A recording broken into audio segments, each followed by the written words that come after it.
This is why if I'm not expecting nobody, I'm not opening that door. So there's this woman who lives in the rural Midwest in a house right off the highway. Her house was right in between two towns, basically on the county line, and they had a big circle driveway. If you drove into the driveway, you would be headed straight towards their barn. But if you curved to the right, you would be heading to their garage. And if you go past the garage, you could circle back around in front of the house and come back to where you started. They had two large double doors in the front of the house, but they said they hardly used them. They mainly used the door in the garage, which is pretty normal. Like, you know what I'm saying? Like, everybody always used the back door, the side door. Like, nobody really be using the front doors. I mean, I guess some people use the front doors, but I don't know. Out in the country where I'm from, everybody use their back door and their side door. So one night, it's super late. She, her husband, and her 3-year-old are all asleep when the doorbell rings. It wakes her up, and she thought she was dreaming at first, but then she hears it again. So she wakes her husband up and tells him that somebody rang the doorbell, and he's like, are you sure? Like, I didn't hear anything. You sure you're not hearing things?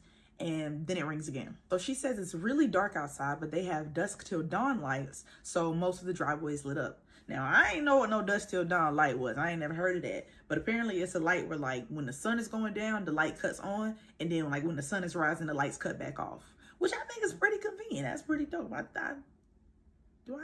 see one of them? I don't know. We just always got the porch light on. She says, unfortunately, you can't really see at the front door, though, unless you actually open it up. She said you can't open one door at a time, or you can lift, like, the latch that's at the top and the bottom and open both doors at the same time. Now, y'all got dusk till dawn lights. Y'all ain't got no damn Ring doorbell, a peephole. I don't know, like, the only option is to open the door. I feel like y'all should put some other options in place. Maybe the Ring cameras weren't invented yet. I don't know. She did say this was like 10 years ago. But I know y'all got a damn peephole. Y'all got double doors. Y'all gotta have a peephole. A window by the door, something. So husband gets up and she follows. He decides he's gonna open the door. Why? Why? She's like, she wanna call the cops, but she knows that because they live on the county line, it's gonna take them a long time to get there. I don't give a damn how long it takes them to get there. Whoever's out there can wait till they get here. Because I'm not opening that door. I'm not opening that door. I got my 3-year-old in here. Is this late at night? We not expecting nobody. We can't even see. We ain't got no peephole. I'm not opening that damn door. But husband opens the door. So there's a girl standing out there. She looks like she's in her 20s. And they said she looks normal, except for the fact that she's standing at their door in the middle of the damn night. So she looks past the girl and sees that there's a car pulled up kind of like in the driveway right off of the road. Not up in the driveway, not around the circle, like not up to the house, but just like right off of the road. I'm not gonna lie, I had a really hard time picturing this driveway layout. Like I don't really understand it. Maybe if somebody else feel like they can understand what a driveway look like, draw a picture of it and put it in the comments for me. So shorty at the door is like, can I use y'all phone? Because my car battery died or something. I don't know, but I can't get it to start. So husband says, fuck no, and shuts the door. No, I'm kidding. That's not what he said. I wish that's what he would have said, but he didn't.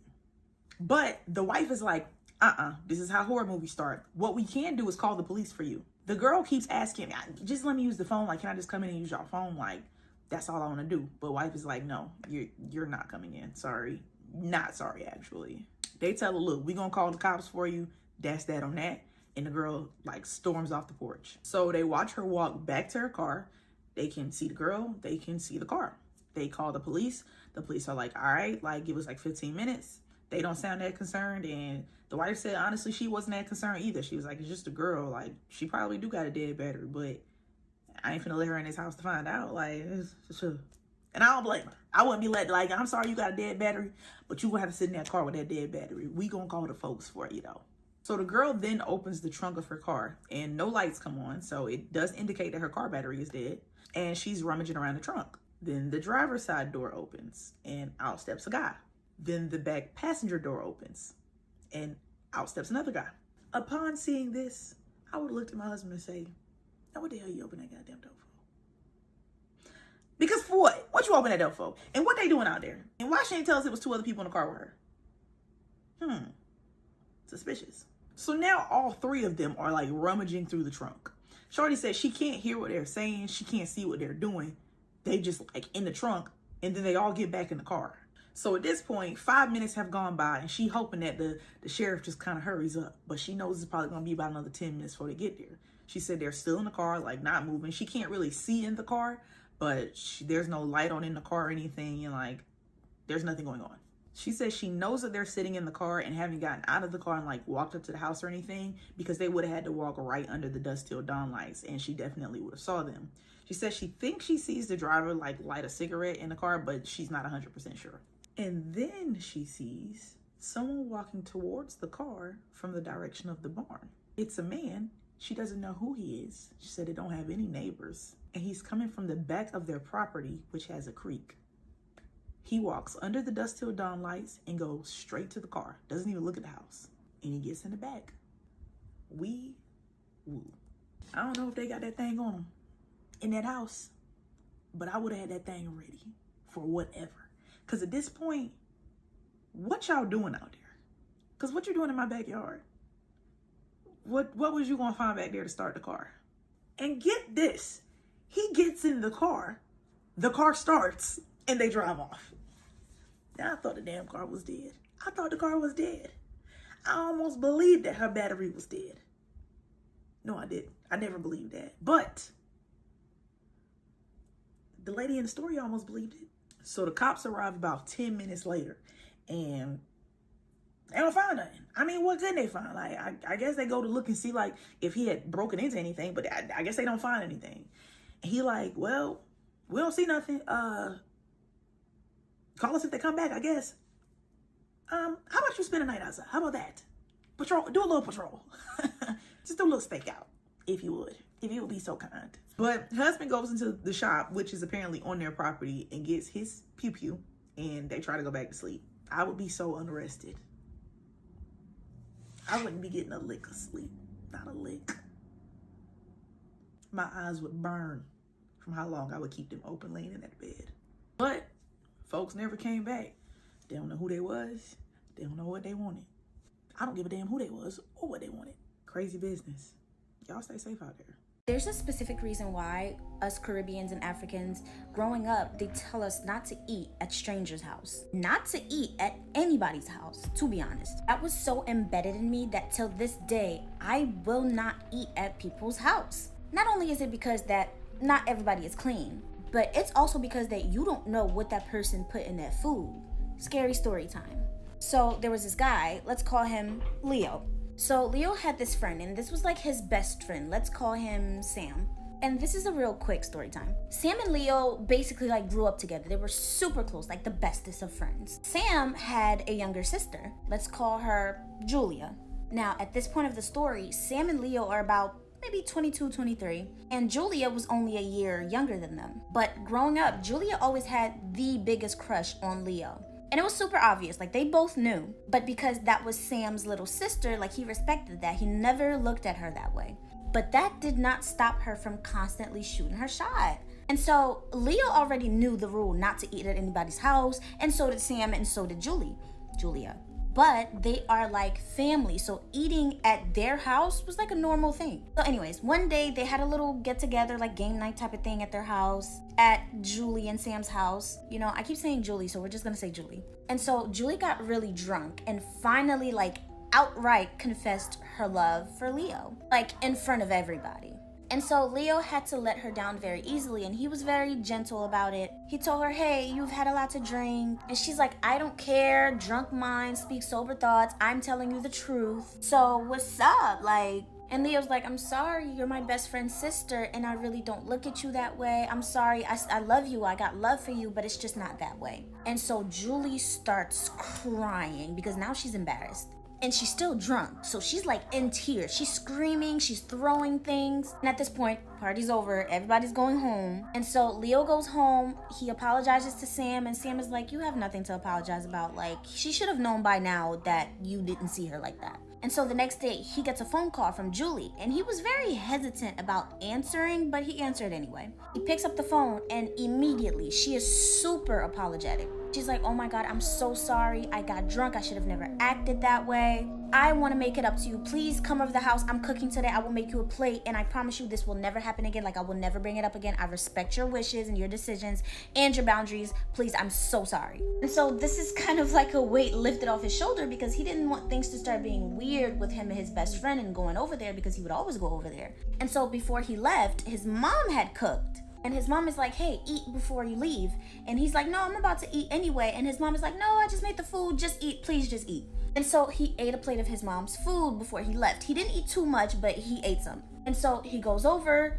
Indeed, she cooked. Everybody's eating. And she makes him a plate. She is super apologetic still. And he took the plate, but then they all started to have a very good conversation, and he didn't really eat.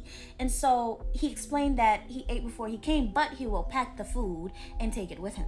She's like, no, I think you should eat now. Just eat it now. You know, I made a lot of effort. I really just want to apologize, blah, blah, blah. And he's like, no worries. I will eat it as soon as I get home. I promise. And she was really trying to convince him to eat it, but it didn't really work. So she packs it for him and he goes home. So he gets home, he puts the food down, and he go checks on his mom, and his mom is taking a nap. And so he checks on her and he closes the door, and the noise from the door closing wakes his mom up. And she wakes up freaking out. She's like, oh my God, my son, I'm so glad you're home. I just had this terrible dream about you. She had a dream that he was sinking into the ground and she couldn't save him. And he was screaming for help, for her to help him, I mean. And that's when like she woke up. And he's like, no, Ma, I'm fine. I just came from, Sam's house. Julie had made me some food. And so he finally explained to her what happened the night before. And immediately she's like, don't eat that food. He's like, what do you mean? Like, everybody ate the food. And she's like, did she make your plate? He's like, yeah. And she's like, do not touch that food. I don't know what it is, but I can feel that you're not supposed to eat that food. As a matter of fact, bring the food to me. And so that's what he did. He brought the food to his mom. And his mom is like, if I'm right, I don't ever want you to go over there anymore. I'm not saying don't be friends with Sam anymore, but you need to cut ties with his sister. He just like brushes her off like, yeah, she always talking. However, less than 2 hours later, his mom calls him to her room. And lo and behold, the plate of food that was freshly made that day was full of maggots, bugs, flies, any type of critters that you can think of. The food was full of it. Now, this would be normal had it been food that was left out for days. But this food was cooked a few hours before. Mom was like, that girl tried to get you. Here is a horror story that happened to me and my best friend. If you don't believe in paranormal activity, just scroll because I'm not going to argue with you guys in the comments. So basically, for a little bit of background information, every single time my best friend comes over, no matter the weather or anything, we usually watch a scary movie and then go for a walk. Don't ask why, that's just what we like to do, and usually there's like Taco Bell or some food in there too, but that's just what we do. We were like, let's go for a walk. Now, where we chose to go for a walk might have been the part where we messed up, but we always go back here. Like, I go back here with my other friends. Like, usually it's fine. I've had 1 or 2 experiences back there, but that's for another time. Basically, it's like houses lined up, and behind their house and behind their backyard, it's like a small pathway where you can walk. And the pathway leads to train tracks and like a park. It's not even like a park. It just has swings and this huge slide. That's it. So I think it's like dead summer, and we immediately walk outside and a huge cold breeze just smacks me in the face. And I specifically remember that because right after that, I just got this bad like tension in my body that I didn't like at all. And I kind of like brushed it off just because I wanted to go for a walk. Like, I was bored. So, like, I didn't say anything, but she was feeling the same exact thing. And I figured that out after this happened. So maybe we both should have just spoke up, but whatever. Since we were both feeling a little, like, scared and, you know, tensed up, Aubrey started telling me a story. And I don't know what it was about. I think it was, like, this girl stealing someone's boyfriend. I don't know, it doesn't really matter, but the most important part is when she was telling the story, she specifically said they were saying this girl had a weird face. And I don't know if this was actually what happened, but in my head, she kept repeating it. She kept saying, this girl had a really weird face. Again, I don't know if she was actually repeating that or if that's just the thing that stuck out to me. But in my head, she said that 10 times. She was just like, she had such a weird looking face. Like, Megan, it looks so weird. It's like, I don't know. That's just like the only thing I remember her saying. And then she said something about like it looking like disformed. And I was like, all right, okay, let's stop. I was like, all right, let's stop, because I got this god awful looking scary girl in my head and I could not get it out. Specifically remember a huge ass cold breeze smacking my face again, and that's when I was like, oh my fucking god, my body like tensed up. I got like the chills, and I wanted to say, Aubrey, we need to turn back, we need to go back. Like something in my head was saying, go back, go back, go back, go back. And we kept walking. Just because sometimes I don't know if it's just because I'm being a pussy or if it's my body actually telling me go the fuck back. So I was like, okay, maybe you're just scared, keep walking. So we kept walking. Okay, I'm getting kind of scared because I'm my room's in the basement and like the door's right there. I don't like, it's like too quiet right now. It's okay. We're walking and we hear two branches crack behind us. And I'm like, I shoot my head back and I'm like, did you hear that? And she's like, yeah. I was like, it's fine, Aubrey, just keep walking. So we keep walking and we hear more movement behind us, not trees like or branches cracking, like more like just like movement, like kind of like bushes moving. And I was like, bro, do you hear that or am I tripping? And she's like, no, I hear it, Megan. So I'm like, okay, whatever, just stay calm.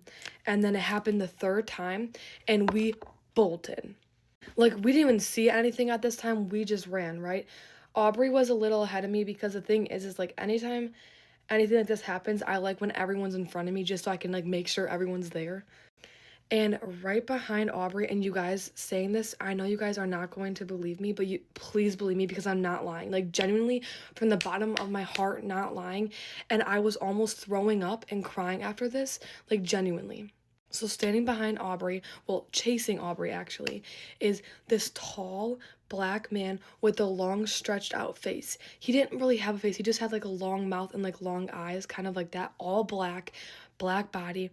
And he was like hovering over Aubrey because it's like he was right there. He could have like got Aubrey if he wanted to, but he was just like kind of pacing, like this was Aubrey and this was him, and he was just like kind of pacing with her, if that makes sense.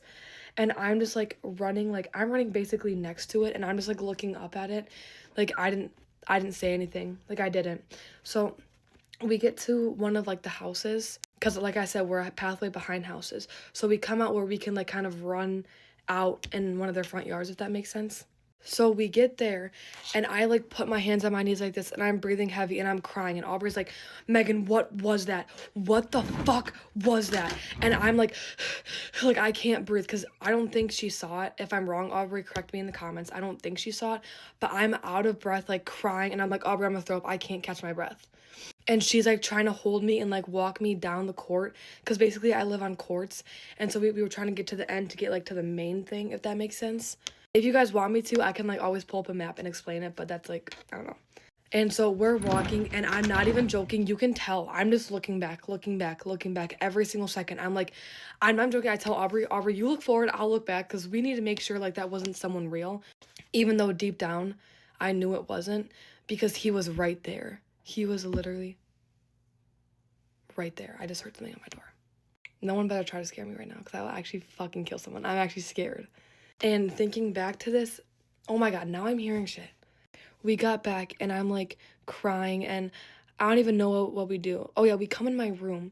We sit down still out of breath.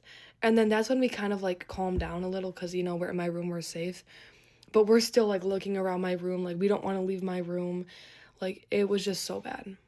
I don't know, but whatever it is, we haven't gone back since. So, yeah.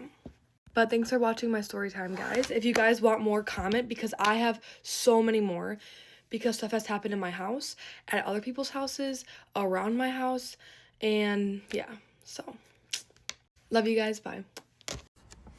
Okay, I just got into the algorithm of people sharing their kind of spooky, scary stories while hiking, or a lot of Appalachia stories. This is not Appalachia, but about 3 years ago near Idaho Springs, in, I want to say February, March, maybe April. I'm somewhere in that time frame where there's still snow. My friend and I drove up to Hell's Hole Trail, and we couldn't get far because there was so much snow. We're in a Jeep. We park on the side. We're going to snowshoe up and snowshoe as much of the trail as we could. And as we start to go up with 4 dogs, big dogs, we're walking up the trail and there is a pickup truck sideways blocking the road. And there's a man there clearly stuck in the snow. And we're like, okay, you know, that happens. He's not afraid of the dogs. and the dogs are taught to ignore people unless like otherwise told. So the dogs kind of all surround him. We're like, everything okay? And he is wearing what looked to be like fishing waders around him, and then like a bright yellow shirt. Pickup truck plates, I want to say were, I'm gonna forget, but the plates did not match the place he told us he was from. It was a different state and it was not Colorado. And we're on the trail and he's like, yeah, my car's stuck. And we're like, I mean, we can try to help push it if you want. And there's like a kind of like a cliff edge and like trees on one side, and the rest is just gravel and covered in snow. So we tried to push it, my friend and I. Didn't get it very far. And so my friend's like, well, why don't I get in the front seat and I'll try to give it some gas and you and my friend push. So she gets in the front seat, starts the car, we're pushing, makes it a little ways, stuck again. And we're like, you know what, sorry, like, we obviously can't help you. And he was like, oh, it's okay, I've been camping up there the last few days. My friend's still up there. Yeah, my friend Connor's still up there, and I was supposed to meet him.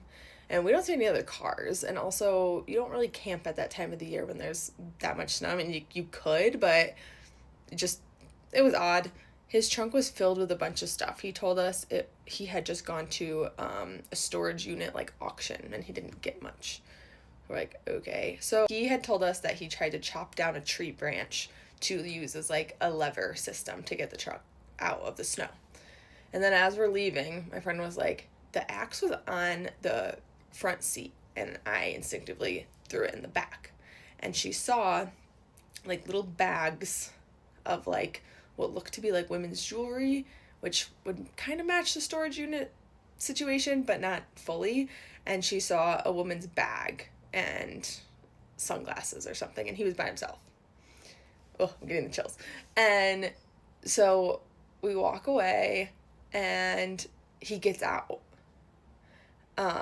The car gets out all of a sudden, and we were just like, something's off. Like, the hair on the back of our neck stood up. We're not that far from the car, so I'm like, I don't think we should go here. Like, he can drive now. So we book it back to the car, and he pulls over and stops us, and he's like, where are you going? I thought you were hiking this. And we were like, actually, too much snow, we're headed out. And he said, where are you going? We're like, don't know yet. Literally run to the car, lock the doors. Oh, he tries to give us these bags of like women's jewelry or whatever he had from the storage unit, and was like, here, like, for your help. And I was like, nope, don't want any of that. Get in the car, lock the doors, and he gets in front of us, and he's driving down the road, and we're going for like 5 minutes. We have no service, key parts. And we get halfway down the road. He is then kind of blocking the road, and he's outside of his car. And we get close, we don't even make eye contact, and just zoom around him. At one point we're like, fucking hit the car. Like, not that was the best idea, but like panicked. So then we're driving, and he drives again, and then we see him pulled over in like just like a little pull-out spot on the side of the road before you get to the town of Idaho Springs. Don't know how he got in front of us. There's not that many roads around there. And the second we get into service, we called the cops, and we were just like, gave the license plate, gave the spot he was parked at, told the situation. I was like, I don't know if he's hiding from something. I don't know if he has a friend up there or what they did or why he has all of this stuff from the storage unit, but someone go check on this man. And they did. And I mean, we didn't get a like update or anything, but always still freaks me out. And this was, I think it was like February to April timeframe, 2022. So if anyone saw the same situation, let me know. It's fucking weird. Spooky story. Oh my god. I want to share a story about the scariest, freakiest moment of my life. About 20 years ago this happened. I don't really understand it. It still scares the hell out of me to this day. Saw a TikTok post on it, and I figured I'd share one on my own because I thought it was creepy. It brought up some memories. So I was about 8 years old. Me, my mom, my brother, my stepdad moved in this old ranch house. It was all overgrown, House was beaten up. You could tell nobody had lived there for a while. I think my mom got it for an absolute steal. My stepdad used to tell us that whoever had lived in there previous had died in the house. And I always thought he was just messing with us. So they had done some construction in the basement to make a bedroom down there for me and my brother. It was huge too. It was like half the size of the basement. No windows. Half of it was cinder blocks for the foundation, and then they just built walls, put them up, sheetrocked. It was big. And at nighttime, you know, it'd be pitch black down there with no windows. We'd have a little like night light thing, lamp that we'd use just to have a little bit of light in there. So a lot of nights that thing would go out, and I'd get up to turn it back on, and when I was going to turn that thing on, I'd see things moving in the dark. And it's kind of weird because what is darker than black? You know, when you're in pitch black, how can something be darker? And when I turn the light on, it'd go away. I don't really know what it was. So I'm laying there one night, and I wake up, go to roll over, and I can't move. It was just like this tremendous weight on my arms and my legs. But my torso could wiggle. So I was just sitting there kind of wiggling, shaking my torso, and I was just pinned. And it lasted for about 30 seconds. And eventually it just let go. Everything at once. Just in my arms and my legs worked again. Happened twice. First time was, it said 30 seconds. And then the second time, probably about 10 seconds. And then same thing, just pinned, can't move. Everything loosens up. And then you can move again. And I didn't know what it was. And, you know, I honestly thought that maybe I just slept wrong. And it was like some nerve stuff. And my arms and legs went to sleep at the same time. That's what I thought. So fast forward. I'm in my teens, you know, 12, 13. My brother's got buddies. He's always spending the night at their house on the weekends. So that means I was kind of down in the basement by myself. And I remember just being petrified of going down there by myself. And part of that's probably dependency. You know, you spend your whole life growing up with somebody in the room, they leave, and it gets quiet. I think that was some of it, but there was just always something down there. And when he'd go to his buddy's house, I wouldn't even shut the lights off. I'd leave all the lights on and kind of just lay in bed and not be able to sleep, just stay awake. And the animals started to act weird. You know, we had some dogs and stuff like that, and they'd start growling at random times, and they just kind of start to ramp up a little bit. You know, we'll fast forward to, I'm about 15, 16 now. My mom and stepdad are divorced. She's dating a guy that lives down the road.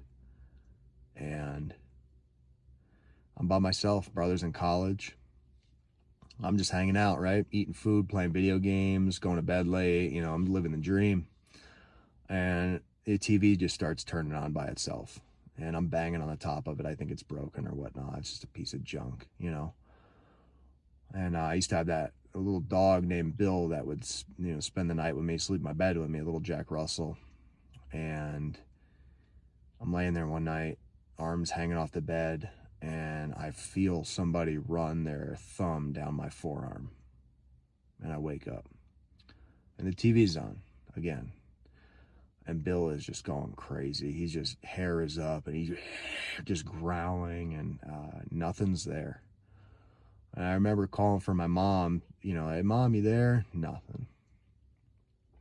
And he really deteriorated after that, Bill.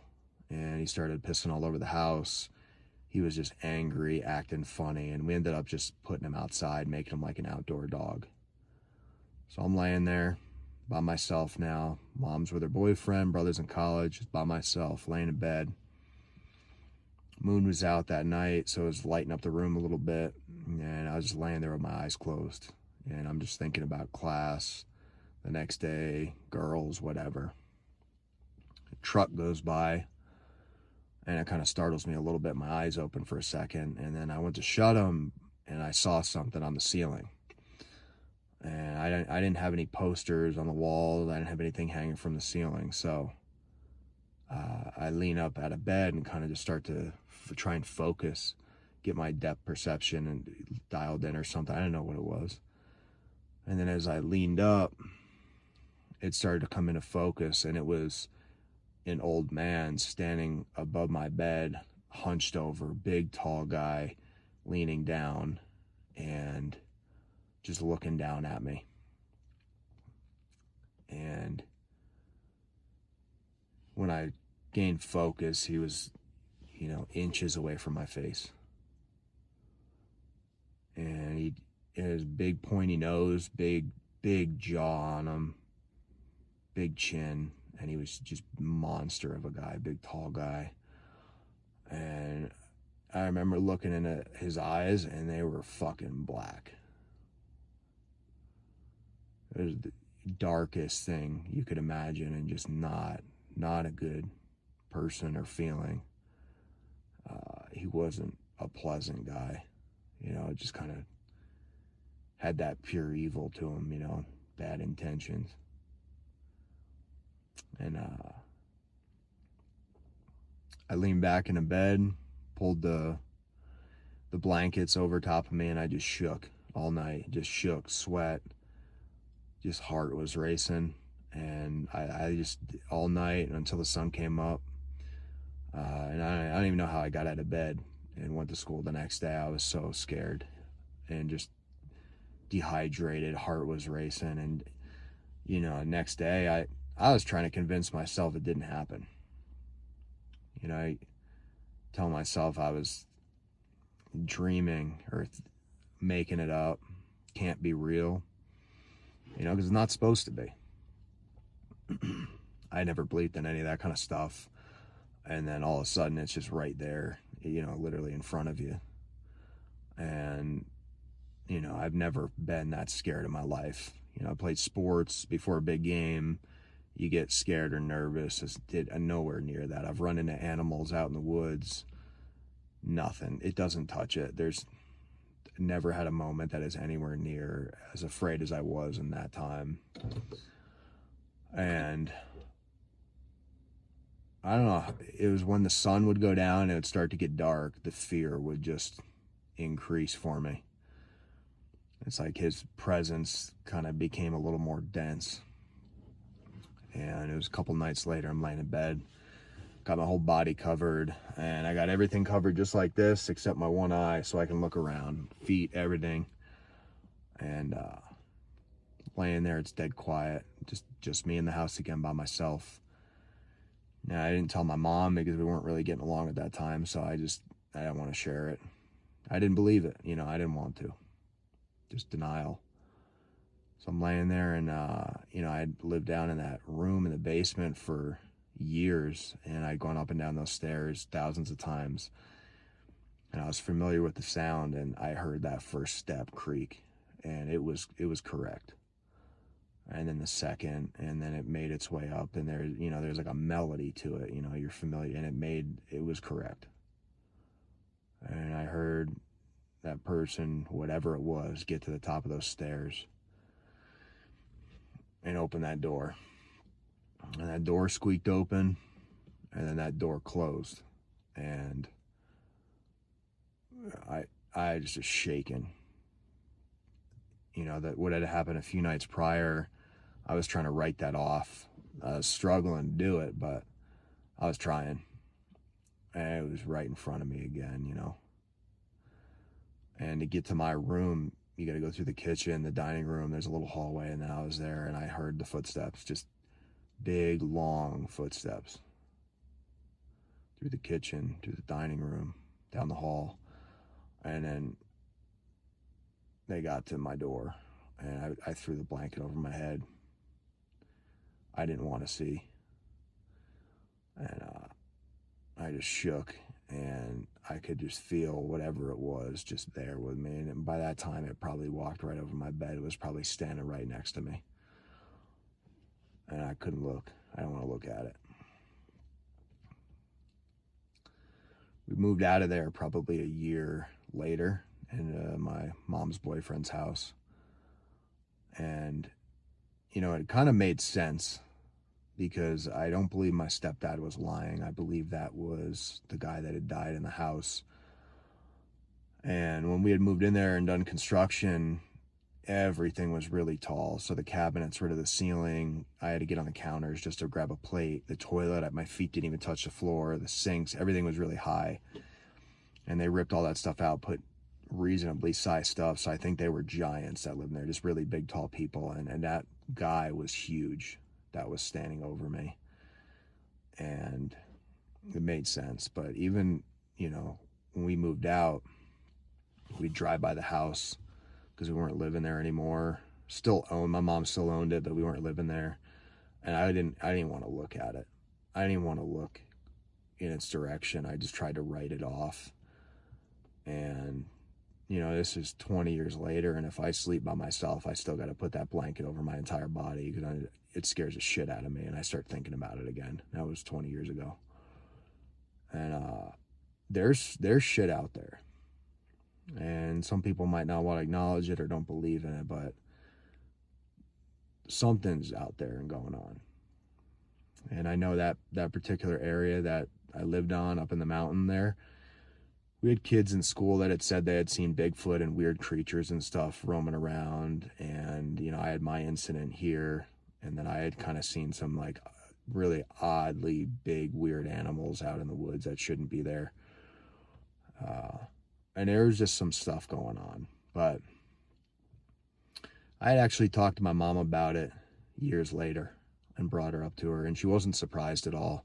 She had said that my stepdad had seen things and mentioned to her that when he'd wake up in the morning to make coffee, there'd be stuff walking around the house with him.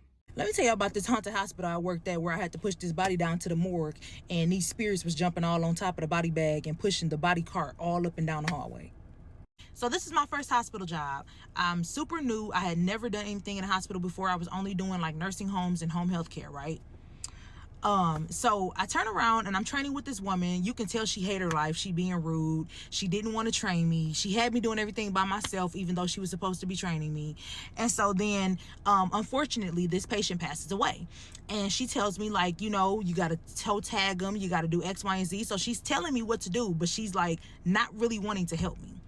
She'll just keep leaving out the room. So I'm doing everything by myself. And I finally toe tag her, and it's time for us to like go ahead and put her in the bag. So she comes in, she helps me put her in the bag, and then she looked at me and she's like, you got to take her down to the morgue by yourself.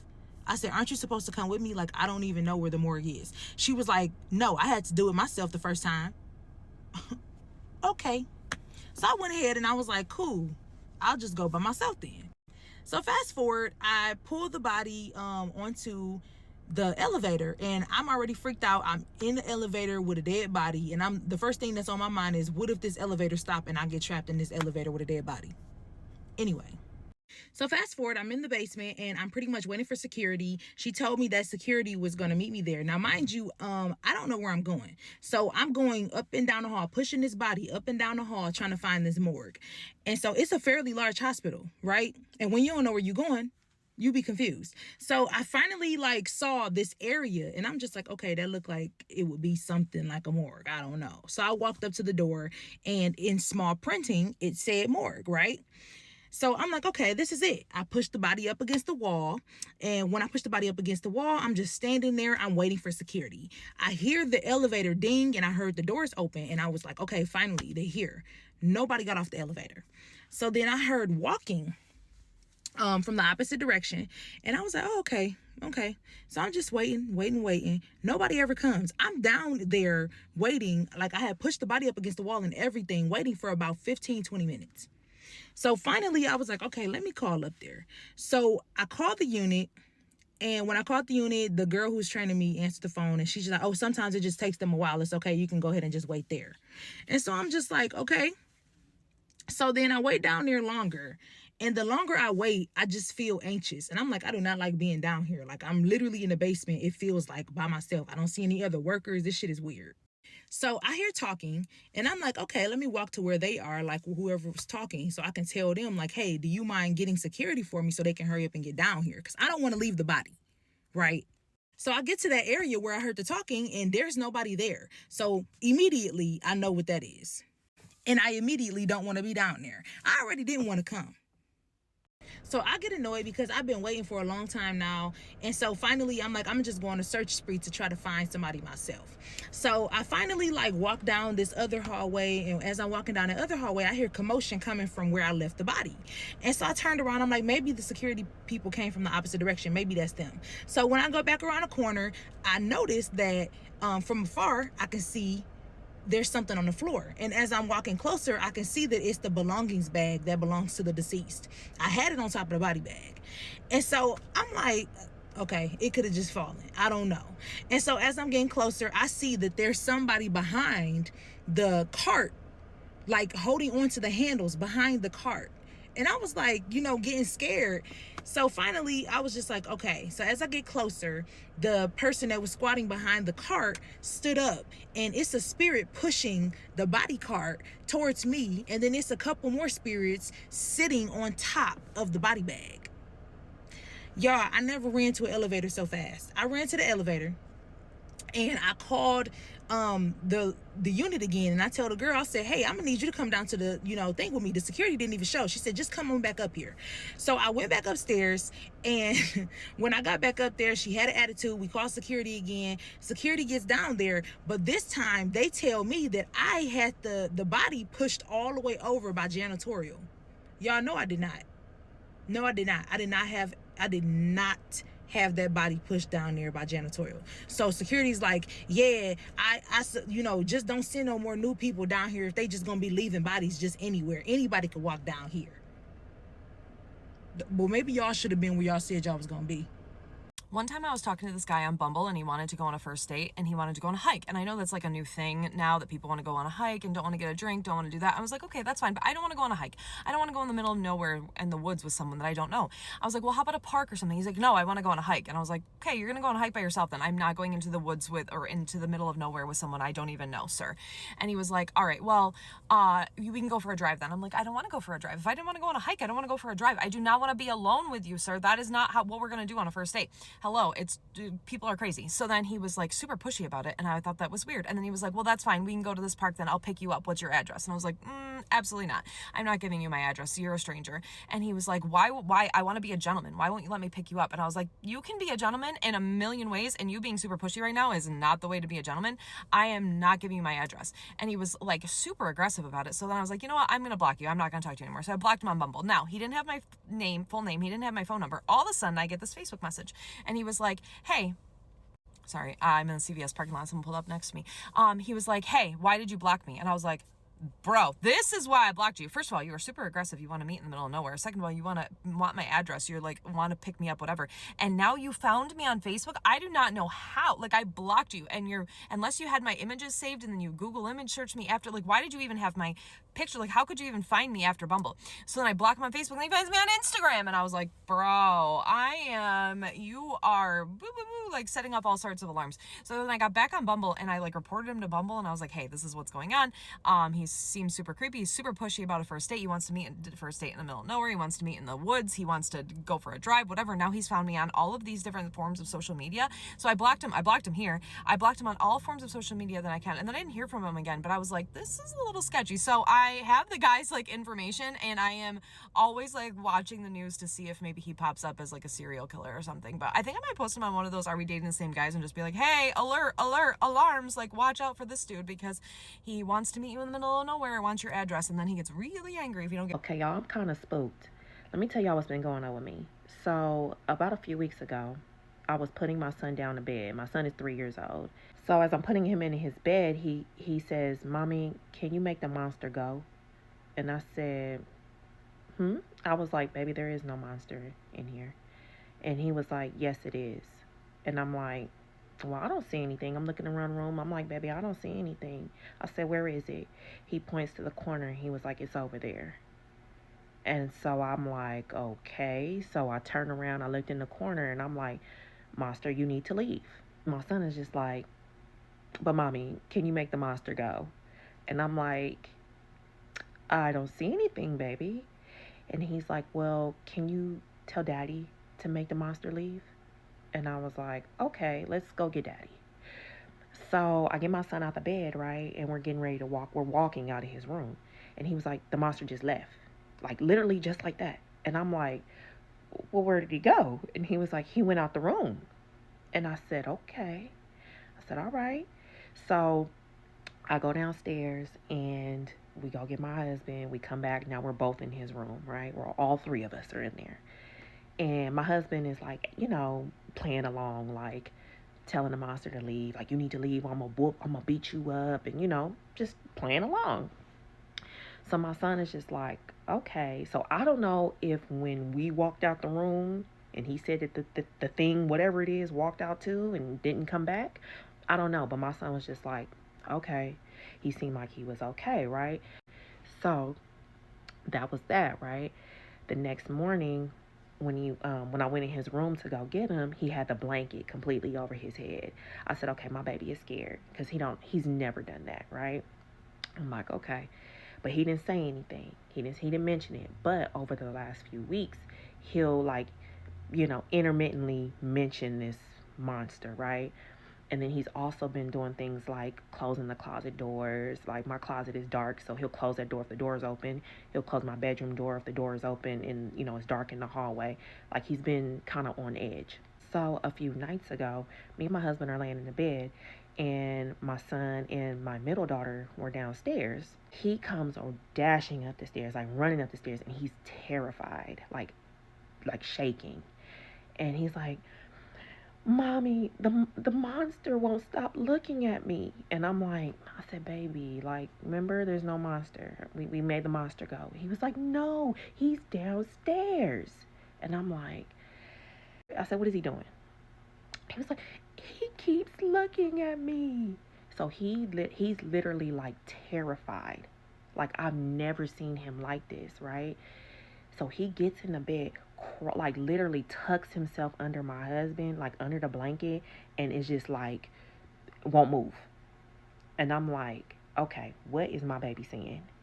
Now, I'm a believer, right? I've heard things with my own ears and I've seen things with my own eyes. And anyone who knows me knows that my mom's house it be some freaky shit. It be some extraterrestrial, paranormal shit going in my mama's house, right? So anytime anyone tells me that they've experienced something paranormal, I believe them. So I'm believing my son. So like now I'm just like, okay, what is going on, y'all? Now I'm a praying woman, okay? I've been praying like crazy on this. But I'm trying not to be scared. I'm trying not to get freaked out. I really don't know what to do. I'm also telling my son, like, don't be scared because, I don't know what type of energy this thing is, but I know that those certain spirits feed off of, like, fear and they feed on the weak. So I'm just telling my son, like, don't be scared. Like, when you see it again, tell it needs to leave. But then I kind of don't even want my son to interact with this thing. I don't know what to do. And this is why I want to know the history of an apartment, a house, a condo, whatever, before I move in. So there's this guy. In late 2014, early 2015, he worked offshore in Louisiana and he rented a home in St. Bernard Parish. His younger sister and her 3 children were also living with him because she was having troubles due to her and her husband separating. He's usually only home half of the month because his job required him to be out for a week and then home for a week. His sister would always tell him a lot of weird things happened to her and her kids whenever he wasn't home, and he just kind of laughed it off. She said she couldn't explain a lot of the things, but she just felt like it was supernatural. She said things would happen like locked doors would fly open and then close again. If anybody in the house was taking a shower, the lights would just cut on and off for the duration of the shower. And again, he just chalks it up to her being nervous in the house. These don't seem like nerves. Nerves are like, oh, I thought I might have heard something in the middle of the night. Not the lights is cutting on and off while I'm in the shower. And little sister's not panicked enough for me. Because as a little sister, I'm not going to hold you. First time some doors opened that I know was shut and locked. I know me and my husband separated, but let me see where he at. So one night he's home, he's laying in bed, and he feels a weight pressing against his legs. He just knew it was finna be his sister or one of his nephews, but it wasn't. He raises up half asleep and looks, and there's nobody there, but he can see like the indentation on the foot of the bed. Half on his leg, half on the bed.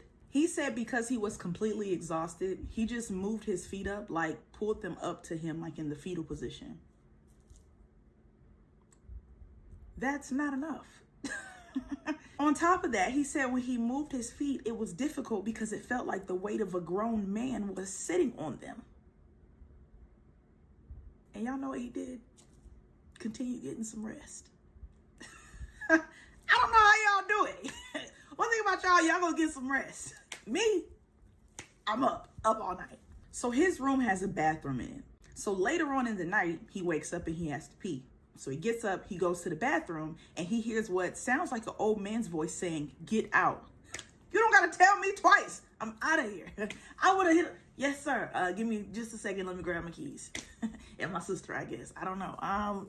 Immediately after he hears "get out," he hears a bang in the kitchen. So now he's trying to sneak out to the kitchen. He's using his phone as a flashlight, and he's trying to be quiet so he doesn't wake up his sister and his nephews. Fuck that. I'm waking everybody in this bitch up.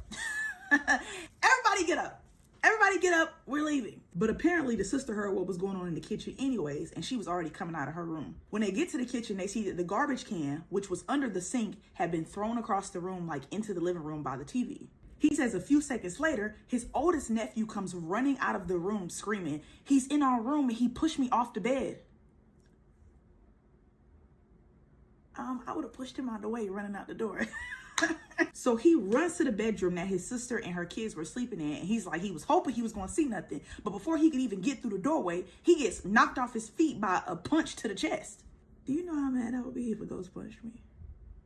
All of a sudden, everything they have on the island in the kitchen starts flying all over the place. He jumps to his feet, tells his sister, help him with the kids. He's got one of his nephews in his arms. He runs to his bedroom to get his phone and his keys. When he gets to his bedroom, he sees that everything in his bedroom is stacked in a pile on the floor. Books, bedding, even the TV which was attached to the wall. Man said, "I packed your shit for you, skedaddle." He said, needless to say, they got the hell up out of there. That's what I like to hear. And y'all, guess what? They moved out the next day. Hallelujah. That's the way I move, swift. While packing up all their stuff, he did call the homeowner and tell him why he was moving out. He expected him to laugh at him, but he didn't. So he was like, either you've experienced this yourself or you've had other tenants experience this. He said he has never experienced anything like this before or since, and him and his sister just never spoke about it again. He did find out months later that the house he had rented was completely underwater during Katrina, and that there was actually an older couple who lived there that drowned in the house. Damn, that's so sad, because they definitely probably thought they could just ride it out, as a lot of people did. He says St. Bernard Parish was actually affected more than any other parish in New Orleans, with reports of hearing explosions near the levees. Don't get me started. But that is so crazy. Can you imagine laying in your bed and somebody that's not there sits on your feet? Cut the feet off. Cut them off. Cut them off from the waist down. I'm getting out of here. Matter of fact, I might be a ghost next, because I might just pass away. I don't know. Whew. Y'all stay safe out there.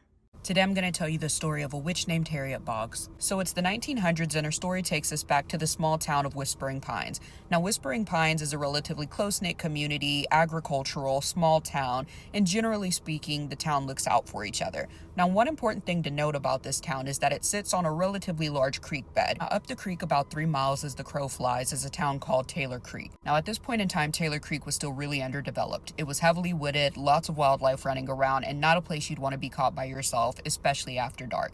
But of course, there are always those people who thrive in these environments, and Harriet Boggs was one of those. Because of Harriet's mysterious ways, her desire to live alone, and her relative reclusiveness, there were a lot of rumors that started to come out about her. Some reports claim that the closer you got to Harriet's homestead, the more uneasy you would start to feel, and it would feel as though you were being followed.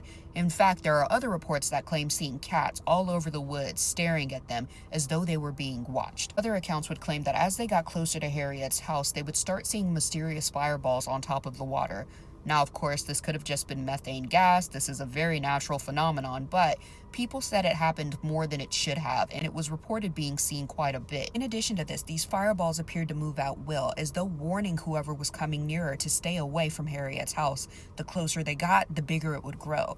Again, not sure how true it is, but it is a little weird. Other reports include seeing statues in the woods like the one behind me, or hearing an ever-present humming or singing, although there was no one around for miles. Now, as these events started to get more common, these tales started to flow out of Taylor Creek, where Harriet lived, and into the towns around her. So as these tales started to spread, Harriet became a figure of folklore more than anything. Parents would use her stories to get their children to behave, stay out of the woods, listen, but it also became kind of a good campfire tale to tell as well. That was until the flood, though. Now, this was an unprecedented flood, unpredictable, once-in-a-lifetime event. In fact, a once-in-a-100-year event. But because they couldn't justify anything causing this level of devastation and catastrophe, such as living below the water table, they determined that it was only one thing and one thing only: witchcraft. In fact, it wasn't just any old witchcraft, it was Harriet Boggs. And what made it even worse was the fact that the flood didn't just bring devastation, it brought mosquitoes, and mosquitoes brought their own special gift, and that was yellow fever. And as the town started getting sick, people started dying, and of course that made people even more upset. Then to put the cherry on all of the chaos is the fact that the town's only doctor, Dr. Beauregard Jackson, passed away due to the fever, and this left the village utterly devastated. And of course, because this place was utterly devastated, they had suffered extreme loss, they needed a scapegoat. Now, this is where the story takes a dark turn, because in their grief, the men of the town decided that somebody needed to pay, and that somebody was Harriet Boggs. So they decided that they were going to go and get her and string her up. Now, it would be a courtesy if she even made it to the gallows, but we know that wasn't going to happen. But anyways, the men decided they would pursue Harriet, but there was something that stopped them. And that something was the fact that it was getting dark. Now, according to these men, Harriet had dominion over the dark, and it wouldn't be wise to meet somebody in their element. So they decided they would wait until morning, and then they would go and find Harriet and make her face justice. Now, all that night, the men waited up, anticipating their chance for justice, but they weren't alone. There were howls and cackles outside of the window, cats, weird figures. Everything seemed to be surrounding the town, just a feeling of utter darkness. Now, morning finally came for the men, and as they prepared to go out and exact their revenge, they noticed that there was a black cauldron in the middle of their town square. And as they got closer to it, they noticed there was a note on it that said, "Drink me." Now, of course, nobody wants to drink mysterious liquid from a mysterious cauldron, but desperate times call for desperate measures. So they called every member of the town out, and everybody got a spoonful, and as they were drinking it, they noticed there was a change in the weather. Previously murky and kind of muggy outside, the sky cleared and there was bright sun. So on this very cloudy day, the men called a town meeting, and everyone in the town came out to see what they wanted to talk about. And of course, as they got there, they noticed the cauldron as well. Now, the men instructed them to do one thing, and that was take a drink. So everybody passed the ladle around. Don't worry about any other viruses, just drink the juice. And everybody in the town did so. And miraculously, as they all started to pass the ladle around, the sun started to come. Again, these people had just experienced some massive storms and flooding, so the weather was still pretty bad for them. But like I said, as they started to pass the ladle, the sun came out, things appeared to cool off just a little bit, and you could feel the overall mood in the town just get a little bit lighter. Even better, in a few days, people miraculously started to recover. They gave this juice to everybody in the town who could drink it, and if they couldn't drink it, they would just pour it down their throat. So the nurses at this point were pretty happy. Again, they had even lost their doctor, so things were really starting to look up for this town. Now at this point, because the men were pretty satisfied with what had happened with the cauldron, they decided they wanted to go and thank. Again, the magic that they accused her of using to kill the town's people and cause the flood was now magic they were happy to have around them, and magic they were thankful for. And they weren't crazy, and I will say, given the time, this was a pretty decent move on their end to thank her as opposed to... So the men set out to go find Harriet and give her a sincere thank you. But the funny thing is, as they approached where her house was supposed to be, there was a message on an old tree stump that had fallen. And as they approached the note, the men decided it was probably best to go ahead and turn around. And so they did so. And sadly, Harriet never got their thank you. But that's because on the parchment note they found tacked to the stump, it said, "Don't come looking again." And so they never did. But anyways, let me know if you've heard the story of Harriet Boggs before, and if you would have helped the town or let them perish. And if you can name the work that I'm referencing in this video, you get some cool points. Hey, bestie, what type of snacks do we have today? I'm not even going to tell you what kind of snacks to get. You get to pick, but you got to let me know what it is in the comments, okay? Okay. So this story time is actually not, it's not going to be that long, but I feel like it's a pretty good one. And please, not too much on my lashes, because y'all know when I decide to be a baddie, I'm the baddest. Act like y'all know. Anyway, so this story submission is from a guy. Let's call him James. So James had just driven his daughter to college. Her college was about maybe 3 hours away. So he dropped his daughter off at college and he's just taking the trip back, you know? So it's about like a 3-hour drive back. So on his way driving back, he's driving through this empty road. It was getting kind of dark. The road was very, very empty. Anyway, so he's driving, and as he's driving, he noticed there's a woman standing on this damn near abandoned road. She has like a thumbs up, like she's hitchhiking, right? And for a second, stranger danger came to his mind, you know, and he got kind of spooked. But he's like, what if this woman really needs help? Like, I can't know that this woman needs help. It's about to get dark. This is an abandoned road. I can't know that this girl needs help and I can't help her. So he decides to do the right thing. He pulls over, he pulls down the window, and he asks her, hey ma'am, do you need help? Are you okay? Is everything okay? Did your car break down? And it seemed like she didn't really speak English, but ultimately she was asking him for a ride. So he asked her, like, where are you going? And she hands him this little piece of paper with an address on it. And when he put the address in his GPS, it's not bad. It's about an hour from where he's at. His house is 2, so it's on the way there. So he tells her, okay, I'll take you to the address. He doesn't know, he don't know. She don't speak English. He's trying to help. So boom, she gets in the back seat and, she doesn't really speak much. He tries to make conversation, but because of the language barrier, they can't really communicate. But he tried his best to be a good Samaritan. He tried to make her feel as comfortable as possible because he could see that she's a bit nervous because she's not really even though she doesn't speak English, but she's also not talking much. She seems quiet and very distant.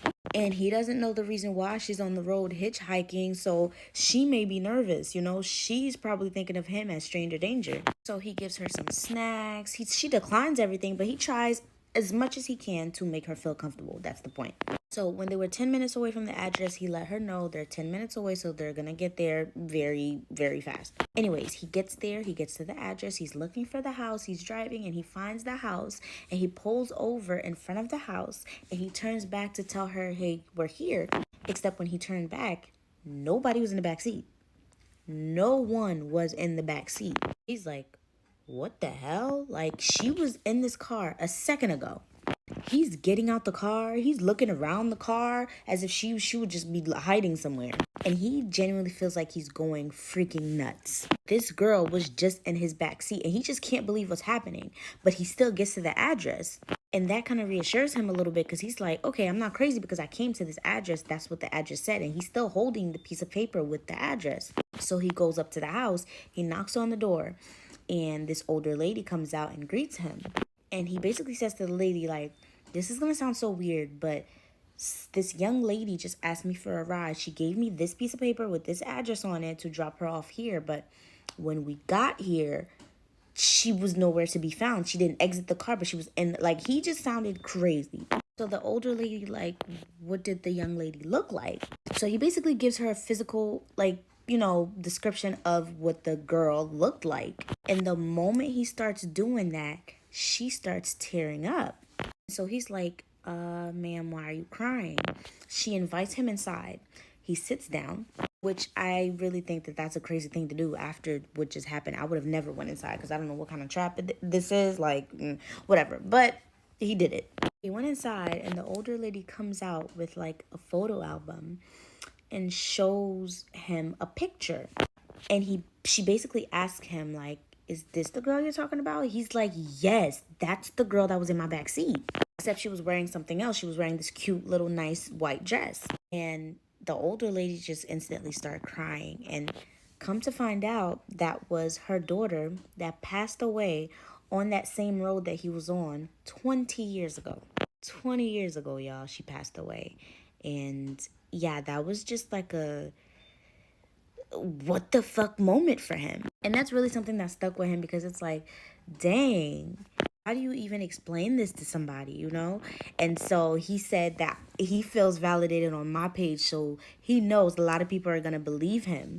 Until this day, he doesn't know why that young lady chose him. And it wasn't necessarily a bad thing either. Like, his life didn't get bad after. It was just one weird experience that he had. And I thought I'd share it with you guys because I feel like in a way it's kind of sweet, Anyways, make sure you guys are following me on Instagram and subscribing to my YouTube channel just in case, they're taking this thing away, this app.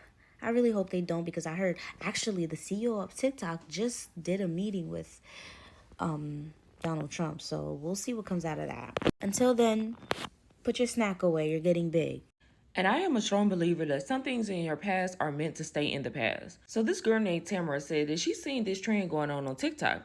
It was the trend where you would post one of your old best friends and TikTok would go and find them. So Tamara ends up going and she posts a picture of a girl that she used to be really cool with. Mind you, they were inseparable. They were best friends. She said that she ended up losing contact with the girl because she ended up moving. Tamara said that when they were in school, she remembered that the girl would be there sometimes and then she would go missing. And when she would return back to school, she said that she was sick and she was in and out the hospital. So after Tamara had posted this picture, a girl ends up commenting below the video and says, "Oh my gosh, this is me." So Tamara ends up reaching out to the girl. Mind you, the girl name was Brittany. She said her and Brittany had been talking for months and they decided that they were going to meet up. So when they met up, Tamara said it was just like old times. Tamara said that Brittany was just how she imagined. She said nothing had changed about her, but she said she did notice that sometimes Brittany would go missing. After that first link up, she said everything went so good. Then they decided to meet up again. Tamara invites Brittany over to her house. So she said her and Brittany got super lit. She said the next day she woke up, everything in her apartment was rearranged. Not only was everything in her apartment rearranged, she said some of her items was missing out of her house. Now, she said she didn't want to accuse Brittany of taking anything, but she ends up asking Brittany, like, what happened? Why is everything in my house rearranged? Also, she told her that she couldn't find certain items in her house. Brittany goes and tell her, like, girl, we were so lit last night. You went and you just started throwing things away. She said last night they ended up going to the dumpster and Tamara started throwing away everything. So Tamara said she must have got so lit that she forgot that they even did that. After that situation, Tamara said that Brittany ended up going ghost. She said she kept reaching out to Brittany and Brittany would not respond. And then what do you know it? Months later, Brittany ends up coming right back. So Tamara ends up questioning Brittany, like, girl, where did you go? And Tamara told her that she had some family emergencies, so she ended up leaving for a couple of months. So y'all, why Brittany invites Tamara over to her house? So Tamara says while she was chilling at Brittany's house, she says she ends up asking Brittany could she go to the bathroom. So she said on her way going to the bathroom, she had noticed this really foul smell that was coming from her room. She said the smell was so strong and disturbing, she ends up cracking the door open. Y'all, why when she cracked the door open, she ends up finding some unalive animals inside of that room. So she said she noticed that things started to get even more weird. She said as she starts walking through this girl's house, she starts to see these weird figurines hanging up from the wall. And then she said she ends up seeing a figurine of her. Y'all, she said she ended up getting scared and why Brittany was right behind her. So she said she goes and she asks Brittany about these figurines and why is there a figurine of her on the wall? Brittany looks at her and starts laughing. Y'all, I'm gonna have to come back for part 2. Okay, y'all, so I'm back with part 2. So she says she ends up getting really scared because she's like, why is there a figurine of me hanging up on your wall? And Brittany told her like, oh, I'm into arts and crafts. And she was like, I just make these little figurines of people. And then she goes and says, I used you as an inspiration. And she was like, I hope you don't be mad about it. So Tamara says as they're sitting there talking, she ends up hearing this knocking coming from the basement. Tamara said that's when she started to feel uneasy and she told Brittany that she had to go home. So she says as she's getting into her car, Brittany comes to her car and was like, hey girl, I wanted to give you something before you left. Just a token of our friendship. So Tamara ends up taking a gift from Brittany. So as Tamara is driving, she said for some odd reason, she started to feel very uncomfortable, like somebody was watching her. So she said she kept looking in the back of her car. And y'all, why this girl said she seen something in the back of her car as she was driving. So she said she ends up swarming down the road. So she said that maybe she was seeing things. So as she gets out the car, y'all, she ends up grabbing a gift that Brittany gave her and took it inside. She said why from there she started to see like things going on in her house and like things just started to get like very weird. So she ends up contacting Brittany and was telling Brittany about what was going on. And Brittany was like, oh my gosh, girl, maybe you're just seeing things. Y'all, while from there, Tamara's sister got online and looked through the comments on that video. Tamara's sister said that as she was scrolling through the comments, people were telling her to be careful of this girl.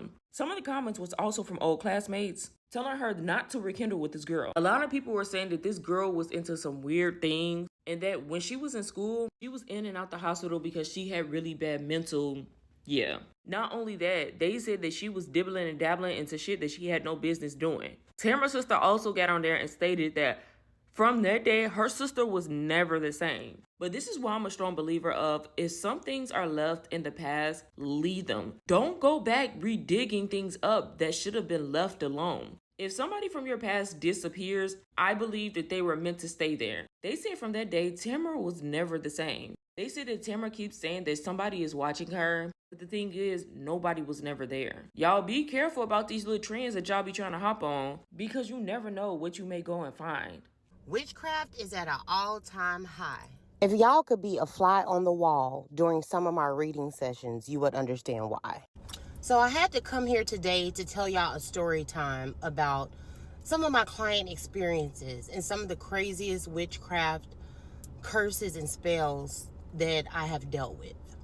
So the story time starts like this. I had a client that contacted me for a reading. It was a man. And he booked a reading like all my other clients do, but because I stay so booked, his reading was like a week out. So he ended up messaging me saying, hey, if you have anything sooner, let me know. And I told him, sorry, I only have what's available, whatever. So then he texted me like a couple days later and was like, look, I think my case might be more severe than a lot of your other clients. If you can get me in sooner, let me know. So I'm thinking to myself, you don't know what kind of clients I'm dealing with and what their cases are. But I'm like, okay. So I'm like, I'm sorry, sir. I only have the date that you booked, and that's when I'll call you.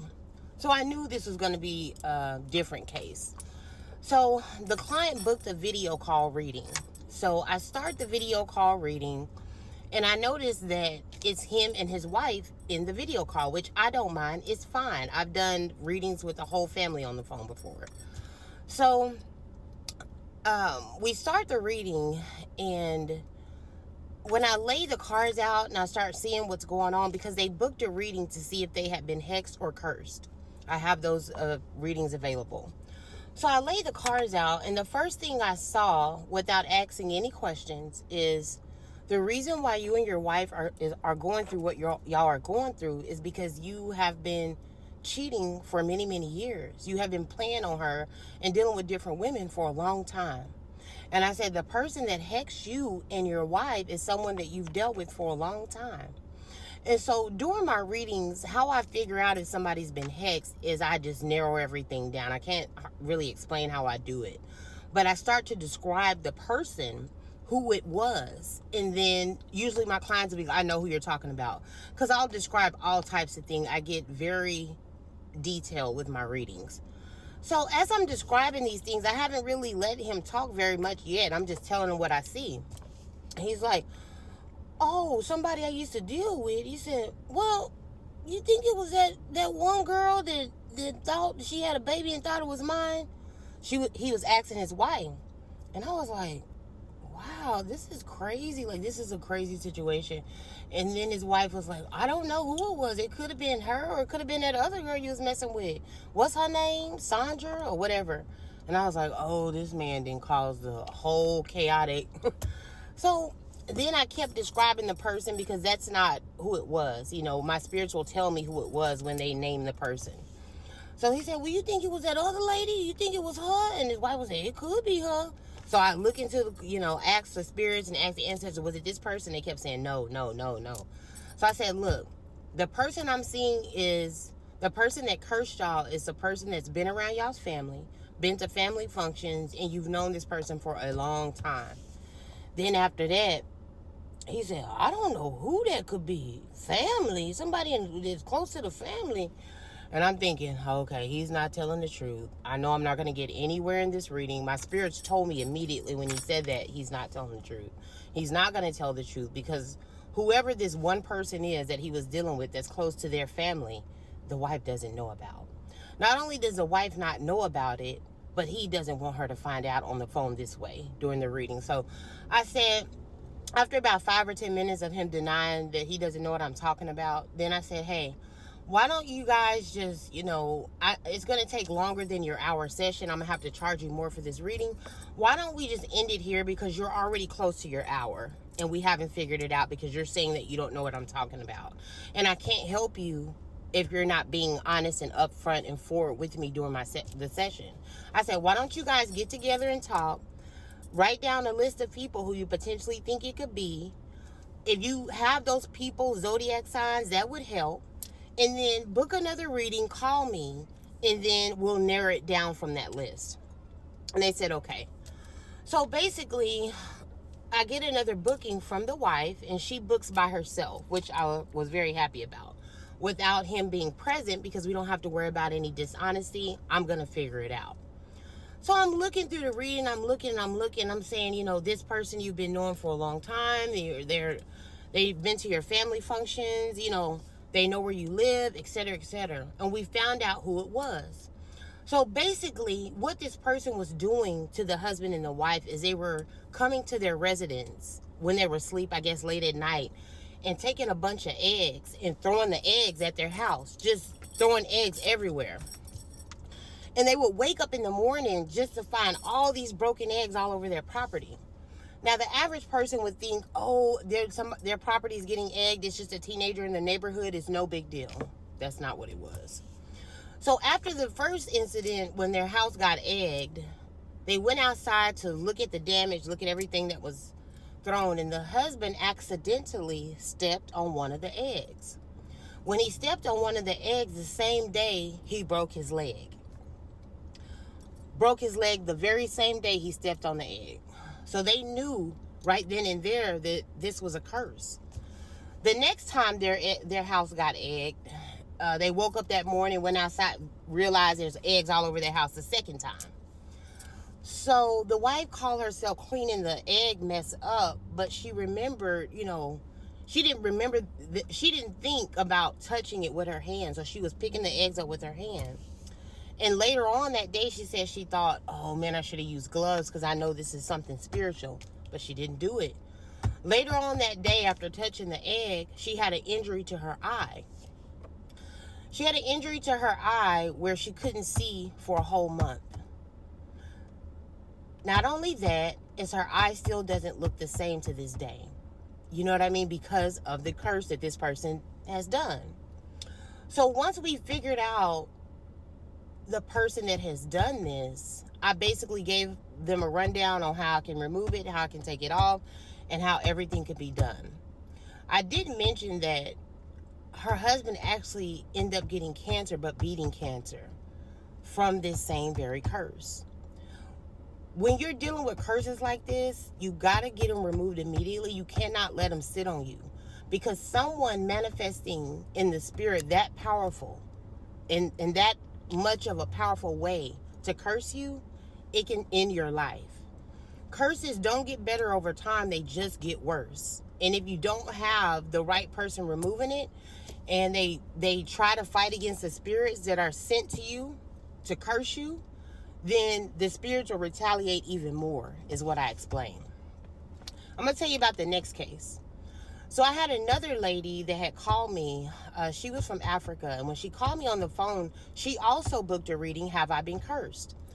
So I started looking through her reading and looking through everything. And I noticed that something was wrong with her health.